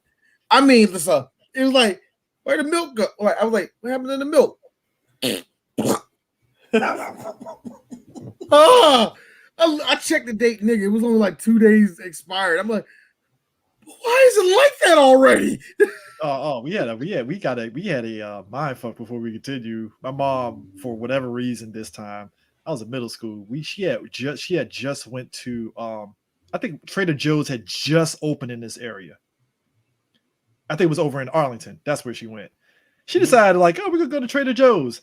And Trader Joe's, they sell fresh milk. I'm talking, you gotta drink that shit ASAP. Now, in our house, sometimes we eat cereal, sometimes we don't. Yeah, sometimes you eat cereal, sometimes you don't. I think for a week I only ate the cereal one day, and the rest of the week I had oatmeal and cream of wheat because that's what I was feeling like. Saturday morning, I go to pour a bowl of cereal. That milk was done and sour, and I was like, "What?" And my mom was like, "Yeah, that's like fresh milk. You gotta drink that. You gotta drink it like ASAP. Like you can't." I know what your mama said. I know exactly what your mama said, Chris. Now you know it's some white people milk. Not quite that way, but close. I think at that point my mom was like, "Yeah, I'm not gonna gamble going to grocery stores that's not Giants and or Safeway anymore." So no. Keep it to my range. Keep it to the range. Hey, that's what happens as a black person. You venture outside PG County and you go to like Tyson's or whatever, and then you decide, let me check out this exotic grocery store, and it's like, oh, it's not the same. It is totally not the same. It's whatever. But no, Frank meets up with the dude. The gunfight is the most hilarious shit ever because they're in a fucking, was it like a sewage plant in a shootout, and he's like, yeah, put your hands up. Oh crap, man, it stinks. And the guy has his hands over his nose, and all of a sudden he punches. Is it toxic where he pushes that dude into? I think it was. Yeah, the dude did the Joker hand like there, and I was like, I was waiting for a sight gag, and it didn't happen. I was like, maybe that's what the gag was. Maybe the gag was that. But Frank leaves from there, and he's not supposed to be there for the night before the Queen's supposed to go to the baseball game, but he shows up there. He's patting everybody down. He pats a random dude, but ends up accidentally patting his friend down. He's like, look, he has a picture of your wife. You son of a bitch. Damn. Anybody got pictures of his wife? Frank, we gotta go. We gotta warn the Queen.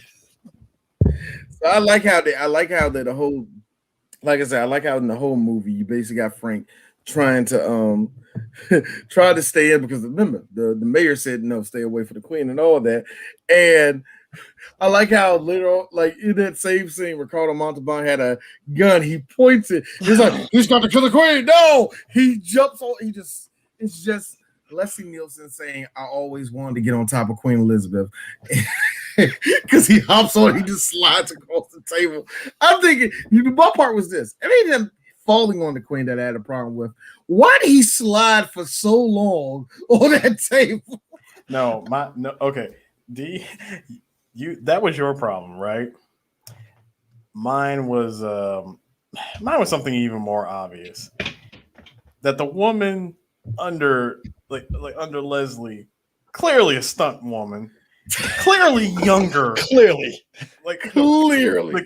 a younger stunt woman, especially when you look at the fact that the legs were obviously young too. Man, yeah.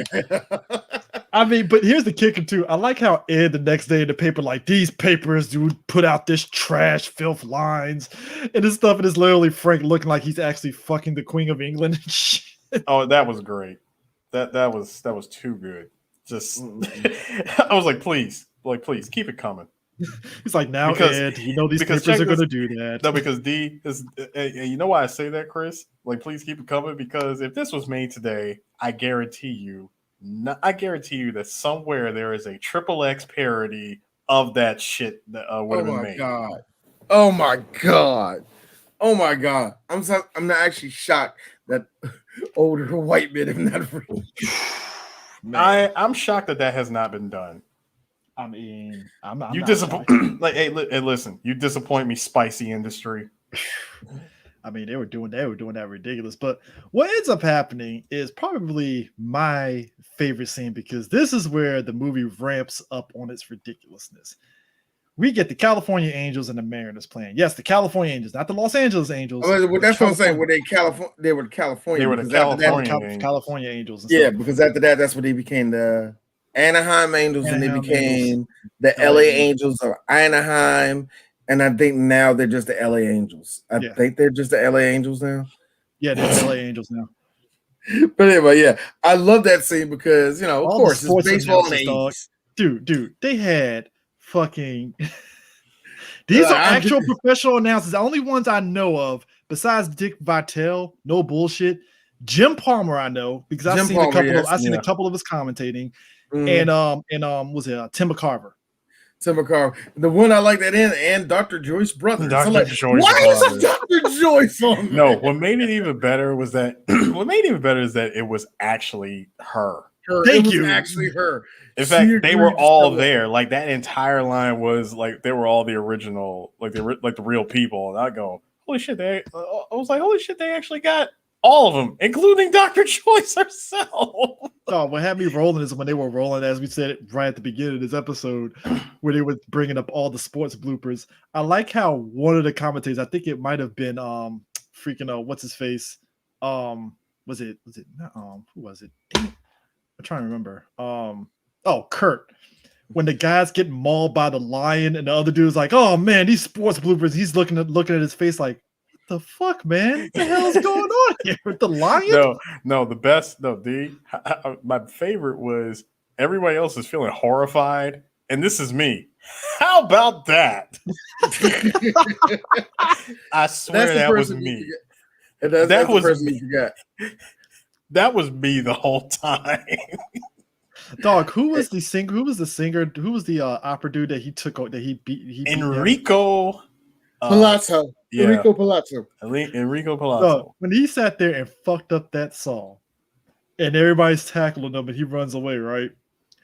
Funniest joke ever. Old boy from Pee-wee's Big Adventure, Francis and shit. Yeah. When Frank pulls off the mask, and you thinking everybody's like, who the hell is this guy? The one dude was like, oh my God, it's Enrico Palazzo. Oh, yay!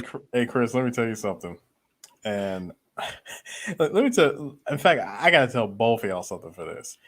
The fact that Leslie Nielsen got up in front of all of America and fucked up the national anthem, I have to keep it real with y'all. Still better than Roseanne. No. Yeah. No. I'm sorry. I'd take it a step further. Who did it better, him or Fergie? Oh, come on, look. Fergie. Come on. Fergie made it through it. Number one. And Fergie gave us the best gifts in the world. Dude, Draymond is the best one was Draymond, because Draymond just had like he was already laughing because Draymond always have his mouth open anyway. Yeah, he got that goofy look anyway. So for the camera to fade into him and his mouth was open, like that nigga's actually laughing like a motherfucker. Like, come on, we all grew up in the hood. We know niggas like that. So we saw this, like that nigga's laughing. That nigga's laughing. I just liked it because Klay Thompson was straight faced, and right beside him was Steph. Like, you know what's fucked up for me though? It's like when somebody where was Kevin? Like my thing is this, like in my head, right? Like clearly Whitney Houston is going to be niggas top was looking tier. down the entire time. I'm sorry, Eris. Everybody was looking down the entire time. Damian Lillard had this look on his face, like, what? LeBron was like. LeBron was laughing. I mean, you look at Whitney Houston as top tier. So for me, it's like I looked at the Fergie thing. Like I get it, but like I'm not hard on singers because it's like it ain't Roseanne, obviously, because Roseanne clearly didn't give a fuck, obviously, whatever and stuff. And on top of that, they had no fucking business asking her to do it. Well, they did it for shits and giggles and shock value. That's the only reason why they fucking did that shit. But come on, you still had no business. I'm pretty sure Tom Arnold used that to get half in the divorce anyway. So who are we talking about? Tom Arnold is every dude that somehow won in the divorce proceedings, and he cheeses every single time that happens. Man, Tom Arnold, you can really tell that he was a guy that did cocaine a lot. Can't you? Also, I feel he did. What was your first clue, D? Also, I think I genuinely think that crap. I genuinely think, no bullshit. I genuinely think he did like Roseanne during that whole coke fuel part. And then once the high kind of went down, it was like, how the fuck did I get here? I legit feel like their relationship had no physicality. It wasn't really a physical thing. It's just two people that just like being around each other. That's about it. I think Tom was like, yo, Roseanne, cool as shit, man. She dope. And Roseanne's like, all right. He's like a 6, but I'll take him. Yeah. D is being genuine. Tom Arnold is a smooth 5. No. Look. For white women, he's a smooth 6, possibly. He's probably a 7 for a lot of them women. But look, the point is this. Roseanne was clearly batting out of her league. So I'm gonna be real about this. This is the realest shit ever. How in the world was Tom Arnold shooting low? That's the fun part about that. Tom Arnold is a guy that knew his place. He's one of those rare dudes that knew his place. Harris, recover, sir. No, I've always felt this about Tom Arnold. And that's why I appreciate it. Tom Arnold was a realist with himself. Like, yo, I am not the most good-looking guy, but god damn it, you're gonna fucking love me, and I'm gonna be real as shit, and you're gonna love me. And I also feel he's one of those guys. He low-key was a handyman, so that ups you like +5 in charisma and shit. That's like Chris, +5 in charisma, so ergo you win. Chris, stop talking. Stop talking. You know I'm right. I'm right. I bet. Look, first off, every good cokehead knows how to swing a hammer. Okay. So no, we say this about ugly dudes. Like, if ugly dudes got money, you're good. For a white dude, like, but I mean, hell, there are even some regular ass black dudes that like, yo, you swing a hammer, hey, yo, +10 charisma, you win, dog. Like, +10 charisma, though. You win. I'm just saying. It's a lost art. It's a lost art. Is it the meme with Daisy? You won this hole, is it? It's a lost art, man. I'm telling you, man. Yo, I'm telling you, man. Look, the lost art of cocaine handyman. look. I saw a chick tweet like, my husband built a entertainment system with his bare hands from wood, and I'm like. It's like every chick immediately, I can just hear the creaming in their pants, like, oh my God, like a handyman is a lost art and shit. And then I'm thinking back, like, there are chicks that will think that you're the man because you changed a fucking tire. And I'm like, let me tell you something. The dudes that get way too, the mechanics, in my opinion, that get way too much easy. The tire with an easy kid. No, check this out. The dudes, to me, in these opinions, the mechanics that get way too much pussy are the mechanics that do it off of this shit. Yeah, I can change your brakes. Like, oh my God. Like, that is low hanging fruit for a mechanic to go for. If I'm changing your brakes, that's gonna be my gateway in to try to get these. Hey, I tell you, we'll set them off. And it's always brakes. It ain't oil change. It's never oil change. Hey. It's tires. Here's where they slip up, guys. And Eris might laugh at this more than D, or y'all both might laugh at this and stuff. Is when you sit there and say, "All right, you know how to change brake rotors." They stare at you like their brain just malfunction immediately, like they don't know that. It's like, what the fuck is a brake rotor? No. Actually, you want to know how the old school niggas get them? No, it's the same nigga. No, it's the same. It's the same joke. But this is how the old school niggas get them. Yeah. So you got drums on there. I don't know what's a drum. Oh, you don't know what a drum or a break or a drum or a disc kid. Let me come here, young girl. Let me show you something. No, it's the meme. It's definitely the meme. They're trying to figure it out, and it's nothing but math equations flying. It's like the Tyrese one, especially. You want to see the fun thing? You want to see the real fun thing? I have seen a mechanic get out dribbled by a woman before, where he would try to say some slick shit, like, "Yeah, man, you like all I gotta do is this." So you gonna change that? Nah, I'm just saying that, but the whole system don't work though, because it's non-responsive and all the rest of that. Because I actually read up where this look. See, I don't be doing all that. I know from my experience, like yeah, it's your experience. But Chevrolet actually came out and said something about this situation. So what I'm trying to do is, I got you, baby. I got you. What the bitch know about?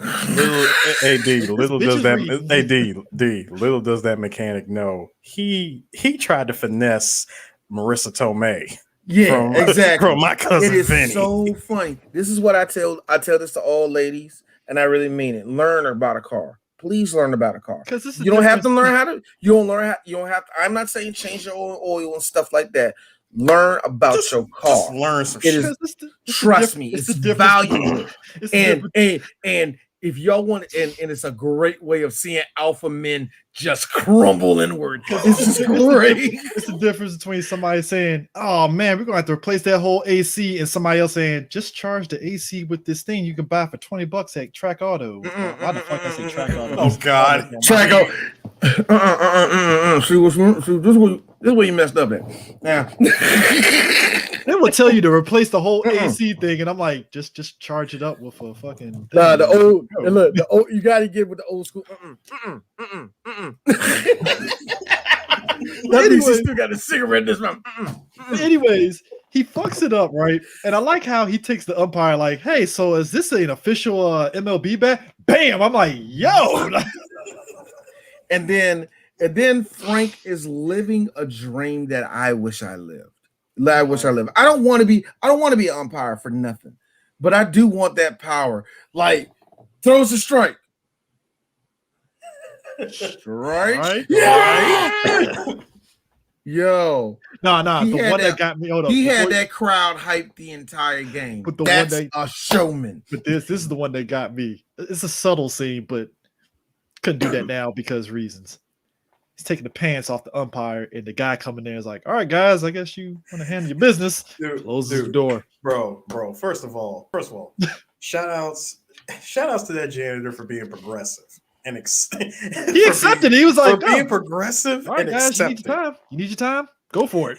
My man said, "No." The fact that he backed away with a smile on his face and said, "Sorry, guys, carry on." You know what also airs? L.A. Yeah, LA. Yo, what got me too though? Sometimes you just in the middle of the whole montage, Ed is picking up on like, "Oh shit, Frank is patting down all the players." All right, Frank is doing all the shenanigans. Meanwhile, if you've ever been to a baseball game, motherfuckers are passing hot dogs and beer past the queen to some people because it's like, oh, she's seated. Even though she's in that bottom section, there's still people around her. So this is having a regular ass baseball game experience. Yo, beer and Miller and stuff. Ed is sitting up there eating funniest shit ever. Drinks a Miller, eats a double popsicle, eats a hot dog, eats a whole ass cake. And I'm like, I hate to say this. Game. All I can say for that was baseball games in the 80s. I got to say this, Eris. I would have to do that take 4 damn times. I know I would. All right, I got to eat a hot dog. Got to eat this. Got to do this. Got to do this. I got to chew it thoroughly. I have to say. I would have to do that take like 4 or 5 times, man. Listen, y'all. In the middle, like since this podcast has begun, we have gone on for so long. Talking about all of the silliness and shenanigans that have taken place. Number one, I need to give a special shout out to Leslie Nielsen's stunt double because all the stunts that he did, I was not ready. I really was not ready for him walking in the flips. God damn it, Chris! I was not ready for him to bust out a whole ass moonwalk in a baseball field. That was funny. Because that was the one that legit made me think. Leslie, was that you, or was that the stunt double? Ain't no fucking way that was. No. Because the only thing that was Leslie Nielsen was him doing almost back. That was definitely not him. My favorite one is the one I would love to take a part in. Is just seeing the stunt double flip and jump behind the bed just so I can just. I'll be ready for that scene. Oh, come on, dude. The second you hit that mat, I'm jumping up. I mean, I'll be so hyped for that scene. No, the thing that got me though about this whole thing is that Frank got to the point to where he's like, all right, they can't, because the whole basis is in the final ending, if it hits 3 strikes, three outs, he's going to activate, Bloodwood is going to activate somebody, a sleeper person, to kill the queen. So he's calling ball, and it's a clear strike. And everybody's like, what the fuck is going on? Several clear strikes. And everybody's arguing, and it turns into an umpire like, no, it was a strike. He was out. He was safe. And he just I hate how much as I love they like all each other's faces like, yeah. I was cracking up. It just always reminds me of that gif of the umpire, the white umpire, when he looks at the player. Okay, boom, you're out. Yo, because what made me funny is that they're arguing and stuff, and it gets ridiculous when the guy hits the ball and Frank throws like 8 balls in the air and shit. And there's like, okay, what the fuck is going on? He's safe. He's out. Chaotic. I love how he's like, all right, you're out of here. The whole crowd's it's like, you can't throw an umpire out? Really? Yeah, you can't. Really? Well, guess what? You're out of here too. Yeah. Here's me. I wish if I ever umpire, I have that hype of a crowd. Oh my god, that has to be intoxicating. I mean, even today, it gets hype. When you see umpires and the fucking and the coach arguing, it's the funniest shit ever. Even today. Oh my god! Even like today, when they do it now, it's like you just wait for the manager to be that much. You're waiting for that manager to be an asshole to the point where they actually start throwing like bases and stuff like that. You waiting for it, bro. The funniest shit ever. Eris, you're laughing. It's so funny when you see one of these managers like, oh fuck you. Guess what? Yeah, take your base because they got to literally unscrew it up so they can throw it. So it's so funniest shit ever though. Ludwig activates it, and it's good old Reggie Jackson. That's right, ladies and gentlemen. Reggie Jackson, one of the greatest hitters of all time. One of my heroes as a kid, Reggie Jackson. Who also did a lot of TV show and movie appearances during this time because Reggie Jackson was a superstar. He was a real baseball superstar. That's why, yeah. Can I say Reggie Jackson makes one hell of a robot? Man, listen. Cyborg, him sitting up just saying, hey, I seen him play baseball. He is kind of a cyborg. That nigga was bad, man. Listen, my man, when he's sitting up there, opened up the thing, I must kill the queen. When he pulls out the gun, first off, this is how funny the movie is to me, and maybe it was on purpose. Nobody out in the audience, nobody out in the crowd sees a black man with a fucking gun walking towards the queen and climbing over top of the rafters. Ooh. I have something. Imagine, pick one, Chris. Pick a person. Eris, go for it. Sue, go for it. Yeah. If only that were a reality today. Go ahead, D.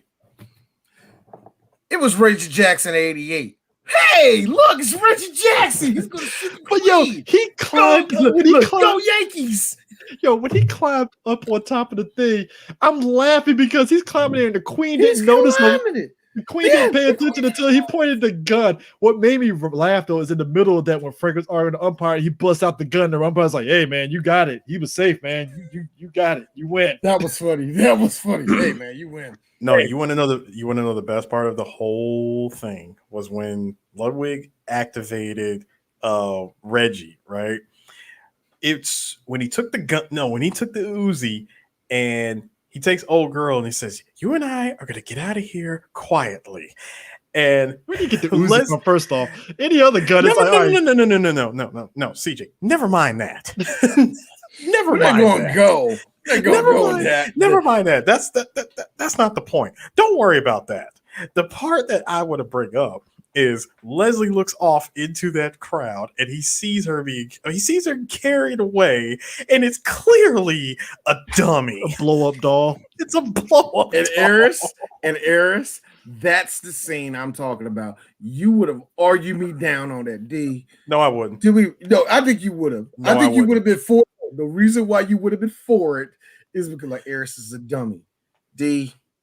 Okay, can we see? All right, let's just shoot the scene and see how it looks. You're over there cracking up. Do you like it? Let's keep this shit. Because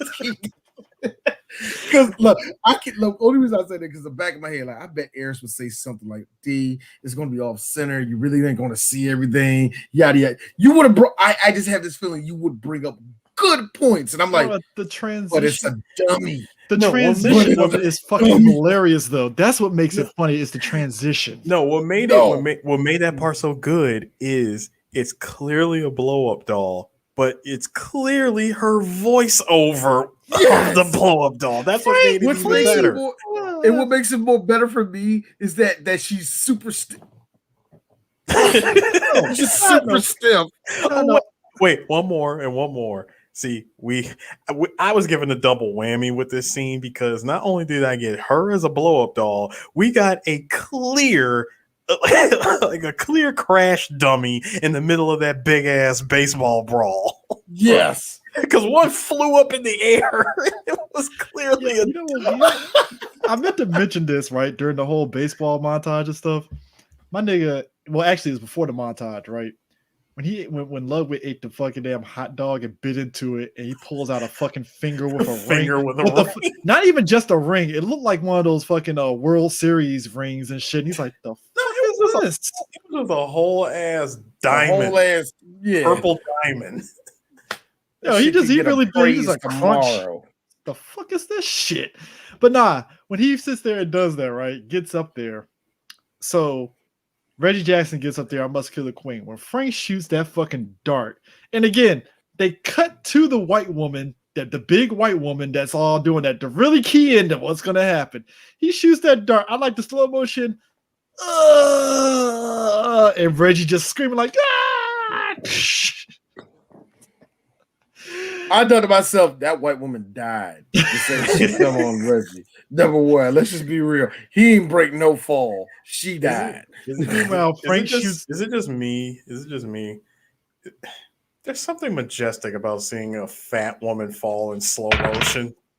This is like I'm gonna say Chris just failed. I was say Chris fell. It's the equivalent of Homer laughing at man getting hit and grown with football. Man getting hit with football. It's low hanging fruit, and yet you can't deny the laughter that comes from it, because it's like, look, we here at 3BG are not trying to sit there and get on fat people, but like those were the jokes. No. Let's just be real. Fat people are still funny. You can make fat jokes today. It's just everybody like image and all the rest of it. Here's the thing. You know the reason why I don't like Monique is because she will sit there and like, don't call us fat. Don't do that. You got to respect sisters. Don't do that. And then that's all her jokes. That's why. That's all her. So that's all I'm saying. Sometimes you gotta lean into you can make. It's like this. You can make any joke funny, and you can make any type of joke about a person funny. It just has to be funny. It has to be a point and all that. Mm-hmm. Like you know how everybody said, George Carlin said, yes, you can make rape funny. Like, yes, you can. Like, imagine, if you will, you're a man and you're getting fucked by a clown. Shut up. There's more to this rape. Like, see, some of you are already laughing. I didn't even get to the point yet. You can make it funny. So that's why. So I'm with you, Chris. Seeing that white woman going, hey, that's what's there, Blimpy boy, flying in the air so fancy free. It's like I said, it's something majestic. I think that's probably why I love Black Sheep in the one scene in that movie. We'll probably do it. There's something majestic about Chris Farley doing a cartwheel as a fat guy that's just fucking hilarious. That's always a great thing. He cartwheels in front of that old lady and just the craziness, like, what are you doing? But anyways, when he sits there and when Ricardo Ludwig has Jane as a hostage, right? Again, vintage fucking Leslie Nielsen. He grabs a random woman and is like, "You can play that game," and I'm like, that was great. It's like, that doesn't work, Frank. I was really ready for the woman to go this. Don't do it. He's crazy enough to do it. I was ready for that. It's just like, he's crazy enough to do it. Dude, that was equivalent to the Blazing Saddles when he held himself up with a gun and shit. All right, I'm gonna blow this nigga's head all over this. Oh Lord, he's desperate. He's gonna do it. Everybody else. Is anyone going to help that poor man? And I like how Jane immediately gets herself out and Frank shoots up and he just falls down. It's like, He's like, is he dead? Nah. He's just temporary. He's temporary stunned. He'll be fine in a couple of minutes. And he falls down over there. And it's like, bus drives over him. Steamroller drives over him. Dude, the reaction just intensifies it. Like, oh. And then the marching band. For me, what did it was not just a marching band, but boom, boom, boom, boom,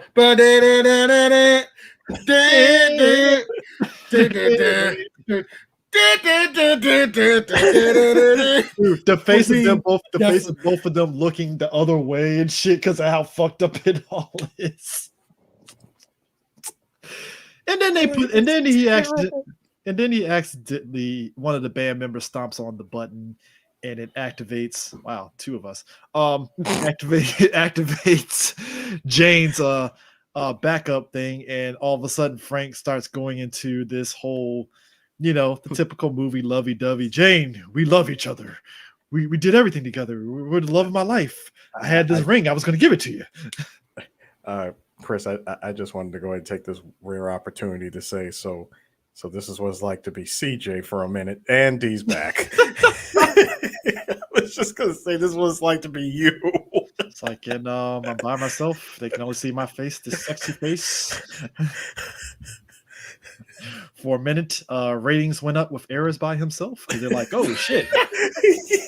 Ratings skyrocketed. I don't know, Eric. I don't know, Chris. And now I'm here by myself, talking to myself. That's I like to say for the record, there was an episode we did where both y'all went silent, so it was just me by myself, and I did feel like Ian Malcolm for like that 1 minute. Y'all were away for a minute. I was there like, are people. There are nobody around me, as you see. But show them. Let's go. All right. Nah, but what had me rolling is that this motherfucker's on the jumbotron pouring his heart out to Jane. That's mind control the shit. Which she gets over that mind control very easily. Who knew? All you had to do was activate the power of love. Well, Reggie Jackson just had a fat woman land on him and it deactivated the mind control. So Hey Chris. Chris. If you took the COVID vaccine, right? Yeah, I did. If a big bitch fell on you from that far, you would not have it in you no more. So I don't. I believe in a lot of things. That's one of those things I believe, and I will be like, that's science. Let me tell you something. D. Mm-hmm. Snake had to struggle to get Meryl out of that mind control from Psycho Manus. What? Punch, kick. Again, it was a struggle. But the funniest thing that we shit out of her ass. The funniest thing we get out of this though is another Norberg shenanigans wherein Frank gets reinstated and the mayor's like, "Oh, Frank, you're reinstated," and Norberg is back on the team. Hey, I'm back. And Frank like, yeah, I'll be back in a week. And Frank pushes him down those stairs, which stair jokes are always funny. It will never beat out Surf Ninjas, but this was funny because you just see Norberg's body just do a fucking flip when he hits the bottom and shit. It's always it's those dummies, man. Chris. It's not his body. It's clearly a dummy. Oh, it's a dummy. It was a dummy. No, what made it even better is that it's a dummy in the chair. So you're just seeing a dummy afro shaking ridiculously. First off, the fact that this shit had an afro is what had me rolling because I'm like, OJ, I like that. Wait, one more. It's like the dummy afro shaking at a ridiculous rate, followed by OJ voiceover. For me, what really did it is that it looked like he got the ejectocito at the very end. Oh, that was not only get ejected, but it was like he did these full-on Here's the thing. Bro, that's the practical effects I want, Eris. No, those are the type of practical effects I want. I'm with you. Dummies. Why are we not using dummies anymore? Listen. Listen, check this shit out. This is how, just to show you how great that scene is. That flip, inspired the very first Teenage Mutant Ninja Turtle game where the turtles flip at a ridiculous rate. They're doing 30. It's the side scroller. They're doing all they do is jump in the air once, and they've done 30 flips. Let me tell you something. Do not give my black ass a fucking $100 million budget because I will look at D and Eris as like, WB gave us $100 million, guys. You know what time it is. We're using dummies. No, oh my God. Fuck your special effects. We're going dummies. Let's go. There's a lot of $100 million. There's a lot of violence towards women. No. Violence towards the dummies. The dummies. But you're still promoting violence towards women. I don't see what you're saying. It's like, look. It's like us, It's like me and Eris like beating up a dojo full of women. It's like this, but it's still violence against women. Me and Eris look at the same for 2 seconds. I don't see what she's talking about. Sir, I was like, man, first off, I'll be like, ma'am, did you not see our friend Gary with the mustache with a wig on, clearly getting kicked by D? I'm just saying. Oh, don't worry. Gary's going to be used throughout that whole movie. We're probably going to go against this sad card because we're going to use him in way too many scenes. Like, yo, just to show you how ain't shit I am. Gary will play a character that gets killed, and Gary will still come back and be used. I thought you was going to say he gets killed in the first scene, and for whatever reason, he comes back later. Hey, detective, you're here. Yeah, I am here. So what's going on? That's what I said. And the whole crowd was like, guys. A little known show called Felicity did that to the black character in the show. Fuck you. Don't you bring up Felicity. They killed the black girl in a car accident. Final episode. She popped back up like nothing fucking happened. I swear to God, even she was confused on what the fuck was going on. She was like, man, I died, right? Like, what? Fine, whatever. I guess. Chris, let me tell you something. Felicity though? No. Felicity. No. Never mind that, dude. I'm never minding it too, yes. Chris, the fact that you said WB gave us $500,000 because they're stupid enough to do it. All right. No. Listen, I'm with you. I'm totally on board. We're going for all dummies. Okay. In fact, just to show you how on board I am, I will take the famous Heisenberg picture of me sitting on a couch surrounded by dummies. Okay. It's $100 million. I will movie, do the right? Breaking Bad photo op. It's like this $100 million movie, right? Why are they using a lot of dummies? Where's the special effects? A lot of dummies on here, man. Like, where y'all spending all your money? And I'll sit and again, I'm gonna sit there. Listen, I'll be sitting in the chair like Walter White, going, "Nothing stops this production." Cut to me over in the corner with a bunch of Gunpla boxes surrounding me. Like, yeah, I don't know where that money went. I don't know. They got a new smoke machine. It literally says "new smoke machine," man. D, what about you? I'm sitting in because I swear to God, look. If I get money, I'll be the most annoying asshole in the world. Like, D, what are you doing? Like, D, what are you doing? I got like all Gucci on. Just wait for the movie to start, man. You know, there's a process. And the process is long and arduous. And just when D thinks that it's going to be me to come at him and act like freaking Jimmy from Goodfellas is actually Chris. Chris will come at you and go, "What's the matter with you, D? Are you stupid or what? What did I tell you? Don't buy anything. Nothing big. A whole Gucci outfit. You just had to go for the drip, huh?" No, here's me. And me looking dead back at Chris. So, that life-size Gundam, you don't bring up Stephanie. You should not bring up Stephanie. You shut the fuck up, sir. Stephanie didn't do anything.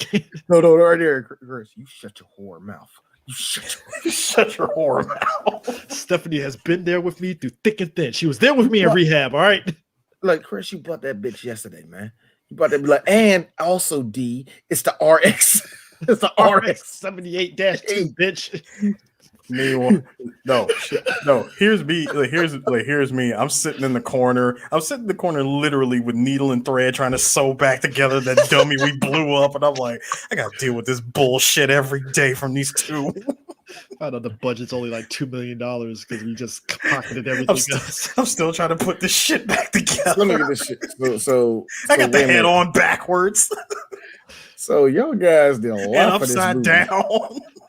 So y'all guys hired a bunch of voice actors to do actually on screen because it's cheaper. Nigga, we got Corey Payton for this whole movie. Yeah, he don't look good enough, but he's good enough for us.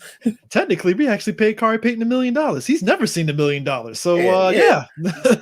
So we paid Corey Payton $1 million. He ain't even get that from Walking Dead. I'm just saying, man. And like also, it's like this, and we paid Tara Strong. Don't tell her that we paid Kari $1 million. She will fucking freak. We're saying all this low key. I'm pretty sure WB threw a lot of money at him from Teen Titans, so I'm not even going to sit there and try to. Oh yeah, of course he did. Of course he did. Not even gonna play him like that. I'm pretty sure everybody on that show is getting paid at least $2 million a year. They got to be, man. Oh, all right, $2 million is a little bit too much. They got to be getting paid great money. You see how old boy playing Beast Boy fucking living? I'm like, that's some fuck you money right there. WB, please do not take the playful banter of Three Black Geeks as the word. No, take it seriously. No. I was gonna say, please do not take our word as gospel truth. Okay. All of a sudden, WB fucking says we're gonna revive Steel, and they give fucking Reggie Hudlin a fucking $1 million budget and say, "Well, Three Black Geeks said you can do that shit for $2 million with stunt dummies. Have fun." Who's gonna play Steel, D? I don't know. We just get some tall ass. I swear, if Reggie Hudlin. Like, dude, who you gonna get to play Steel? Look, man, we just gonna drive around like the colleges and see who the biggest. D, I swear, if Reggie Hudlin approaches us to put this movie together, I am quitting my job today. Oh yes, I will quit my job. Hey, look, I will keep the job. I would keep the job just because I'm just like, all right, we'll see where this goes. Nah. I'm making this movie bomb. Why, D? Because we would be legends if we were gonna be legends. It's $2 million, dude. If it was on some house party shit, where it's like, oh, you gave him $2 million, and all of a sudden we find out this movie makes like $80 million. It's like, pay us money, Hollywood, right now. I got this feeling that if we did that, it will come to blows. What do you mean, D? I just got a feeling that everything will be fine until we read our contract, and then we like, I'm fucking Reggie up. Nah, D, no, I'm killing him. Actually, it's 1950s. It's 1950s over. I'm bringing 2 shotguns and a cigarette in my mouth. No. I'm like, D, calm down. I already took care of it.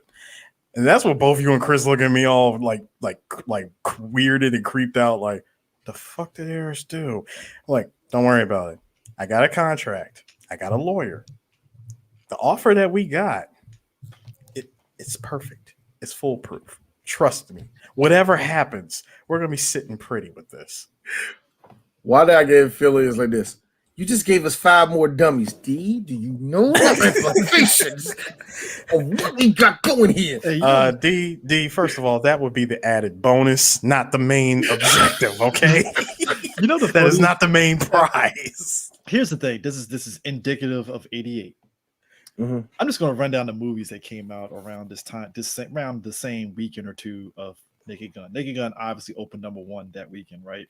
Mm-hmm. You're talking Scrooged, Land Before Time, Oliver and Company, Child's Play, Ernest. No, I'm saying because I think it was like coming down at that point, wasn't it? It was on its 4th week. Oh, yeah. Because didn't Child's Play come out? Ernest Saves Christmas was on its 4th week. Wow! I was just getting ready to say that didn't Child's Play come out in December? Yeah, it came out. They both came out because Naked Gun actually came out the weekend after Thanksgiving. Child's Play and Ernest Saves Christmas came out in November, beginning of November. Now, see, here's the thing. I thought Ernest Saves Christmas didn't come out until like 89 or 90. Nope, 88. So that 88? Mm-hmm. Wow. That kind of threw me off. Cocoon of Return, which was on its 2nd week. Yeah. That wasn't big. Yeah, you notice how low is on that list, though. They notice that? And low on the list, Iron Eagle 2 on its 4th week. Chris. You know what this means, right, D? Chris, go to the toilet and say Iron Eagle. It's going to have the same. It's going to give me the same amount of emotion. Look, Chris, why you keep on pushing for the sequels? I don't even want to do the first one. So no, I want to do the first one. The second, third, and fourth one is where it's like Louis Gossett Jr. was like, I'm cashing these fucking paychecks because TriStar clearly wants to fucking throw away money. Nah, first of all, Chris, you got that messed up. See, Louis Gossett Jr. be sitting back. He'll laugh at that shit and go, nigga, I got Jaws 3 money I ain't spent yet. Nigga, I still got money from Roots. Remember that? When I was on a black show with a whole lot of black people. He always had that little bounce. I always loved that shit with Lou Gossett Jr. This is like D met Bill Duke. I want to meet Louis Gossett Jr. I just Let me tell you something. Let me tell you something, man. Meeting the old black actor, you can feel the history on that motherfucker, especially when it's an old black actor that got miles on them, that has wisdom on them. Oh my God, the aura. You know what I mean? There's just an aura about that nigga. Wait. Chris, you say he met that D met Bill Duke. We kind of already got our black legend. You and I unintentionally met Nichelle Nichols. Okay, we did.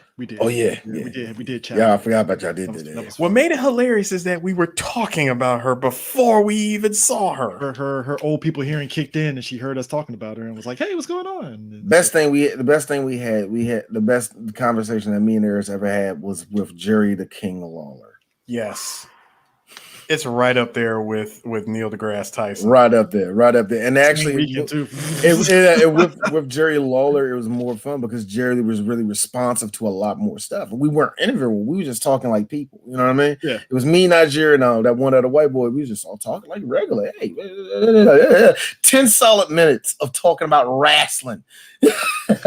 and how much he high key misses the Attitude Era. Hey, listen. He high key missed it. Yeah, I don't blame him, man. But you gotta understand, on, I was in my prime. I was still penis still could get hard back then. But every time I look at some of the old movies that we look at and stuff, it's like I remember, I don't know who said it, but he was like, somebody was saying like, if you look back at where Hollywood was 20 years ago, it's different than the 20 years ago now.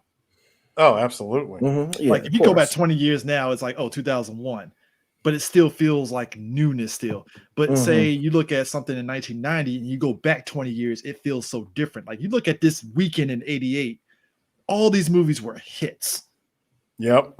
They were hitters. Even Iron Eagle 2, we cracked jokes on it. It was a hit.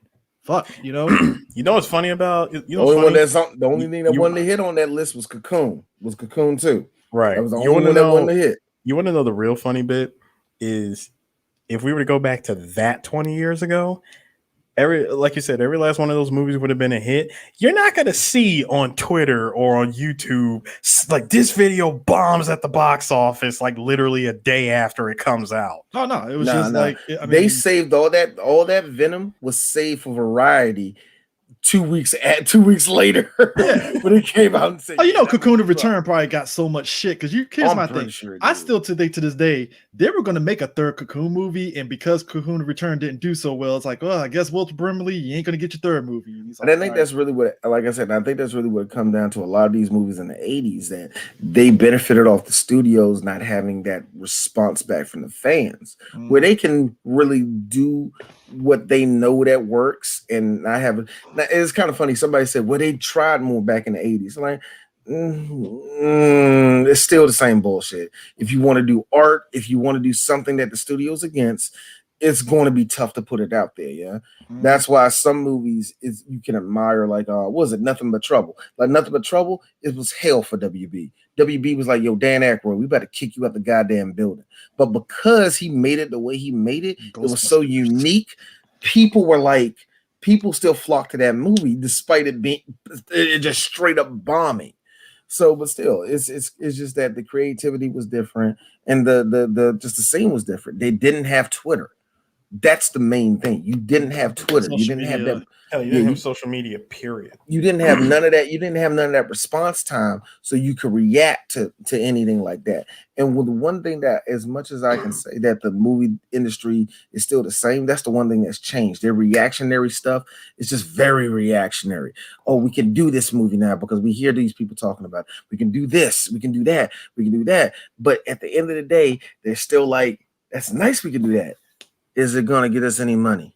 Yeah, because the audience members back in the 80s, it was just like you just went to the movies and that was it and stuff. Yeah, I mean, somebody put that picture up of like, oh, it's the 80s. What are you watching this weekend? And I think it was like Die Hard, Back to the Future.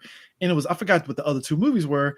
And a lot of us was like, fuck it, we'll watch all them fucking movies because that's just what you consumed. And if you did hear about the movie, it was word of mouth because you might have your friend will sit there and say, dude, you got to see Back to the Future. It was so crazy. It was insanity. And I'm pretty sure it was the same with Naked Gun. And I'm pretty sure it was the same thing with Naked Gun and Land Before Time and all those movies. Because if you're a kid, Land Before Time you're loving it. Oliver and Company, like Walt Disney is promoting the fuck out of that movie. But then You're going to go see it. Ernest then Saves Christmas, because Jim Varney was promoting the fuck out of Ernest Saves Christmas. You're going to go see it. But here's the thing about that. But then you do get the movies that, and we talked about like Leonard Part 6 before it even came out. Everybody was like, no. And people love Bill Cosby. No, and that's like I say, even back then, I think they knew when they knew a movie was about to bomb. Ooh, the studios knew it, and WB was one of the worst offenders of that shit because they knew that was going to bomb. They were like, wait a minute, but we didn't have time. WB just staring back in the rearview mirror. Good luck. Made the check clear for Bill Cosby. It better make $2 million. Yeah, and I mean, and the thing of it is, this whole movie was directed by David Zucker, who the airplane, like I said, the airplane folk. He's the same person. I think it was him, Dave and Jerry Zucker, and Jim Abraham. Now it's funny that we mentioned Hot Shots. Abraham, who also wrote this movie and the 3 Naked Gun movies, also wrote Hot Shots. So it's all kind of like the same thing, even Basketball to a degree too. You had the Zuckers, like I said, they stuck around all the way until Scary Movie 4. Yep. And it's kind of sad when you really think about it, because when I really see their legacy and I see how they was pretty much had to take what Keenen Ivory Wayans did and try to keep it going, and it clearly was inferior. It's sad to see that to me. Yeah. Because, like, dude, y'all made Airplane 1, Airplane 2. I mean, both the Airplane movies, all 3 of the Naked Guns. Like, even when they were corny, they were funny. Dude, you know Basketball is fucking hilarious. Basketball is underrated. And maybe it's because he had Matt Stone and the other dude helping him write that movie, so that's probably what helped. And also one of the things that a lot of people don't really give credit to is that Matt and Trey has had great writers work with them. Like really great writers work with them, and it is still clearly Trey Parker's creation and some of his jokes, but you can tell that they work with very, very sharp writers, very, very funny people. So they always had a benefit of like bouncing off of somebody that was just as intelligent, just as deep as them.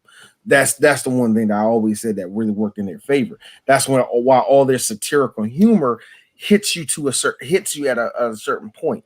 You know what I mean? But the thing with the Zuckers, like I said, going from the Naked Gun series, and if you want to be that person, be critical, their quality came down, but it really showed how outdated it can be when they did those scary movies. And I think they also did something with superhero movie. So that just shows you how it went for them, man. I mean, it's crazy. I mean, it's just so much stuff that goes into it. It's like the fact that they actually managed to get it all together. I mean, even if you look at the cameos, it's very rare in movies and nowadays with comedy that they can just bust out that many cameos and do it in a way that's funny. The last time, well, I don't want to say the last time, but I see it more in television now. Like I'm watching What We Do in Shadows. Oh my god, this show was what are the last episodes? Tilda Swinton, Batista, Wesley Snipes, Paul Rubens, Watiki, Jermaine Clement. It like all those cameos. You like, this show's awesome. That show had no business being this fucking hilarious. I was like, yo, this is hilarious. I know. I just started the second season. The fact that I saw Tilda Swinton walk, I was like, wait. So I just had to deal with seeing Batista. You mean Tilda? What were you doing? You just said, "Oh, I'm not doing nothing. I show up." I think what makes it funny, just to book in this though, I find it funny that later on Rowan Atkins actually took the template for Naked Gun and did Johnny English, and that's actually pretty fucking hilarious too. I never watched the Johnny English stuff, but they say it's good. They say it's funny. It's actually legit more funny to me. Daniel Kaluuya's young ass is in that fucking movie. Really? Yes. I laugh every time because number one, I forgot he was in Skins, that TV show. So he was kind of like the up and coming actor. And I was like, oh shit, he is in this movie. Holy fuck, man, you're young as shit. And Johnny English. Wow. Yeah. Okay. Yeah. Because again, you're just like, oh yeah, he was a Brit. Of course. He's in this. It's like watching an early British movie, and it's like, oh, that's right. Idris Elba is British. Of course. Or in my experience, that's Daniel Craig. Wow, that is him. Oh, wow. Okay. Or young, what movie? Oh, Jason Statham popping up in Collateral. I fucking laugh to this day. His ass is in there with Tom Cruise giving him the briefcase and just bouncing. I'm like, I was watching Lock, Stock, and Two Loaded Barrels, and that was Jason's second role, maybe. Second role. Either second or first role. But yeah, second role. But when I see him in that, I was like, wow. Young Jason Statham. He's thank you. Shit. I was like, wow, young Jason Statham, bald as fuck. He's like white Morgan Freeman. Morgan Freeman always looked old as shit, even when here's the thing. But here's the thing, Chris. No, Jason Statham always looked like he was in his 40s. Here's the thing. This is a known fact from all Brits, and I was told this. Either A, you have a small penis and a weird disposition, or you have a big penis and no hair. One of the two. you can't have both. What is that put Idris Elba in? He's black, dog. That's different. Okay. Fair. But anyway, let's just be real, y'all. This podcast went on forever. But it was like an hour and 10 minutes of a pre-show, technically. So really, this podcast is only like 2 hours if you think. But whatever. Look here, bright side of life. We went too long, but anyway, we had fun though. That's what matters. We had fun. We're gonna have more fun next week, because next week I'm just gonna break out the good old chestnut. We doing Men in Tights next week. We got to get that out the way, man. Because good Lord, I cannot wait to talk about Dave Chappelle and his first time on camera, looking extremely young and green, but still funny. And he had that weird thing where his teeth kind of stuck out a little bit. But anyways, guys, and his DC accent was more out there because you heard all that country mixed in with that New York sound. That DC niggas Tyler Perry, Maryland's below the Mason-Dixon line, but so look. The point is, y'all, next week, Men in Tights, Mel Brooks, Carrie Elways, and yes, Isaac Hayes is in it too. Anyways, we'll catch you later. Peace.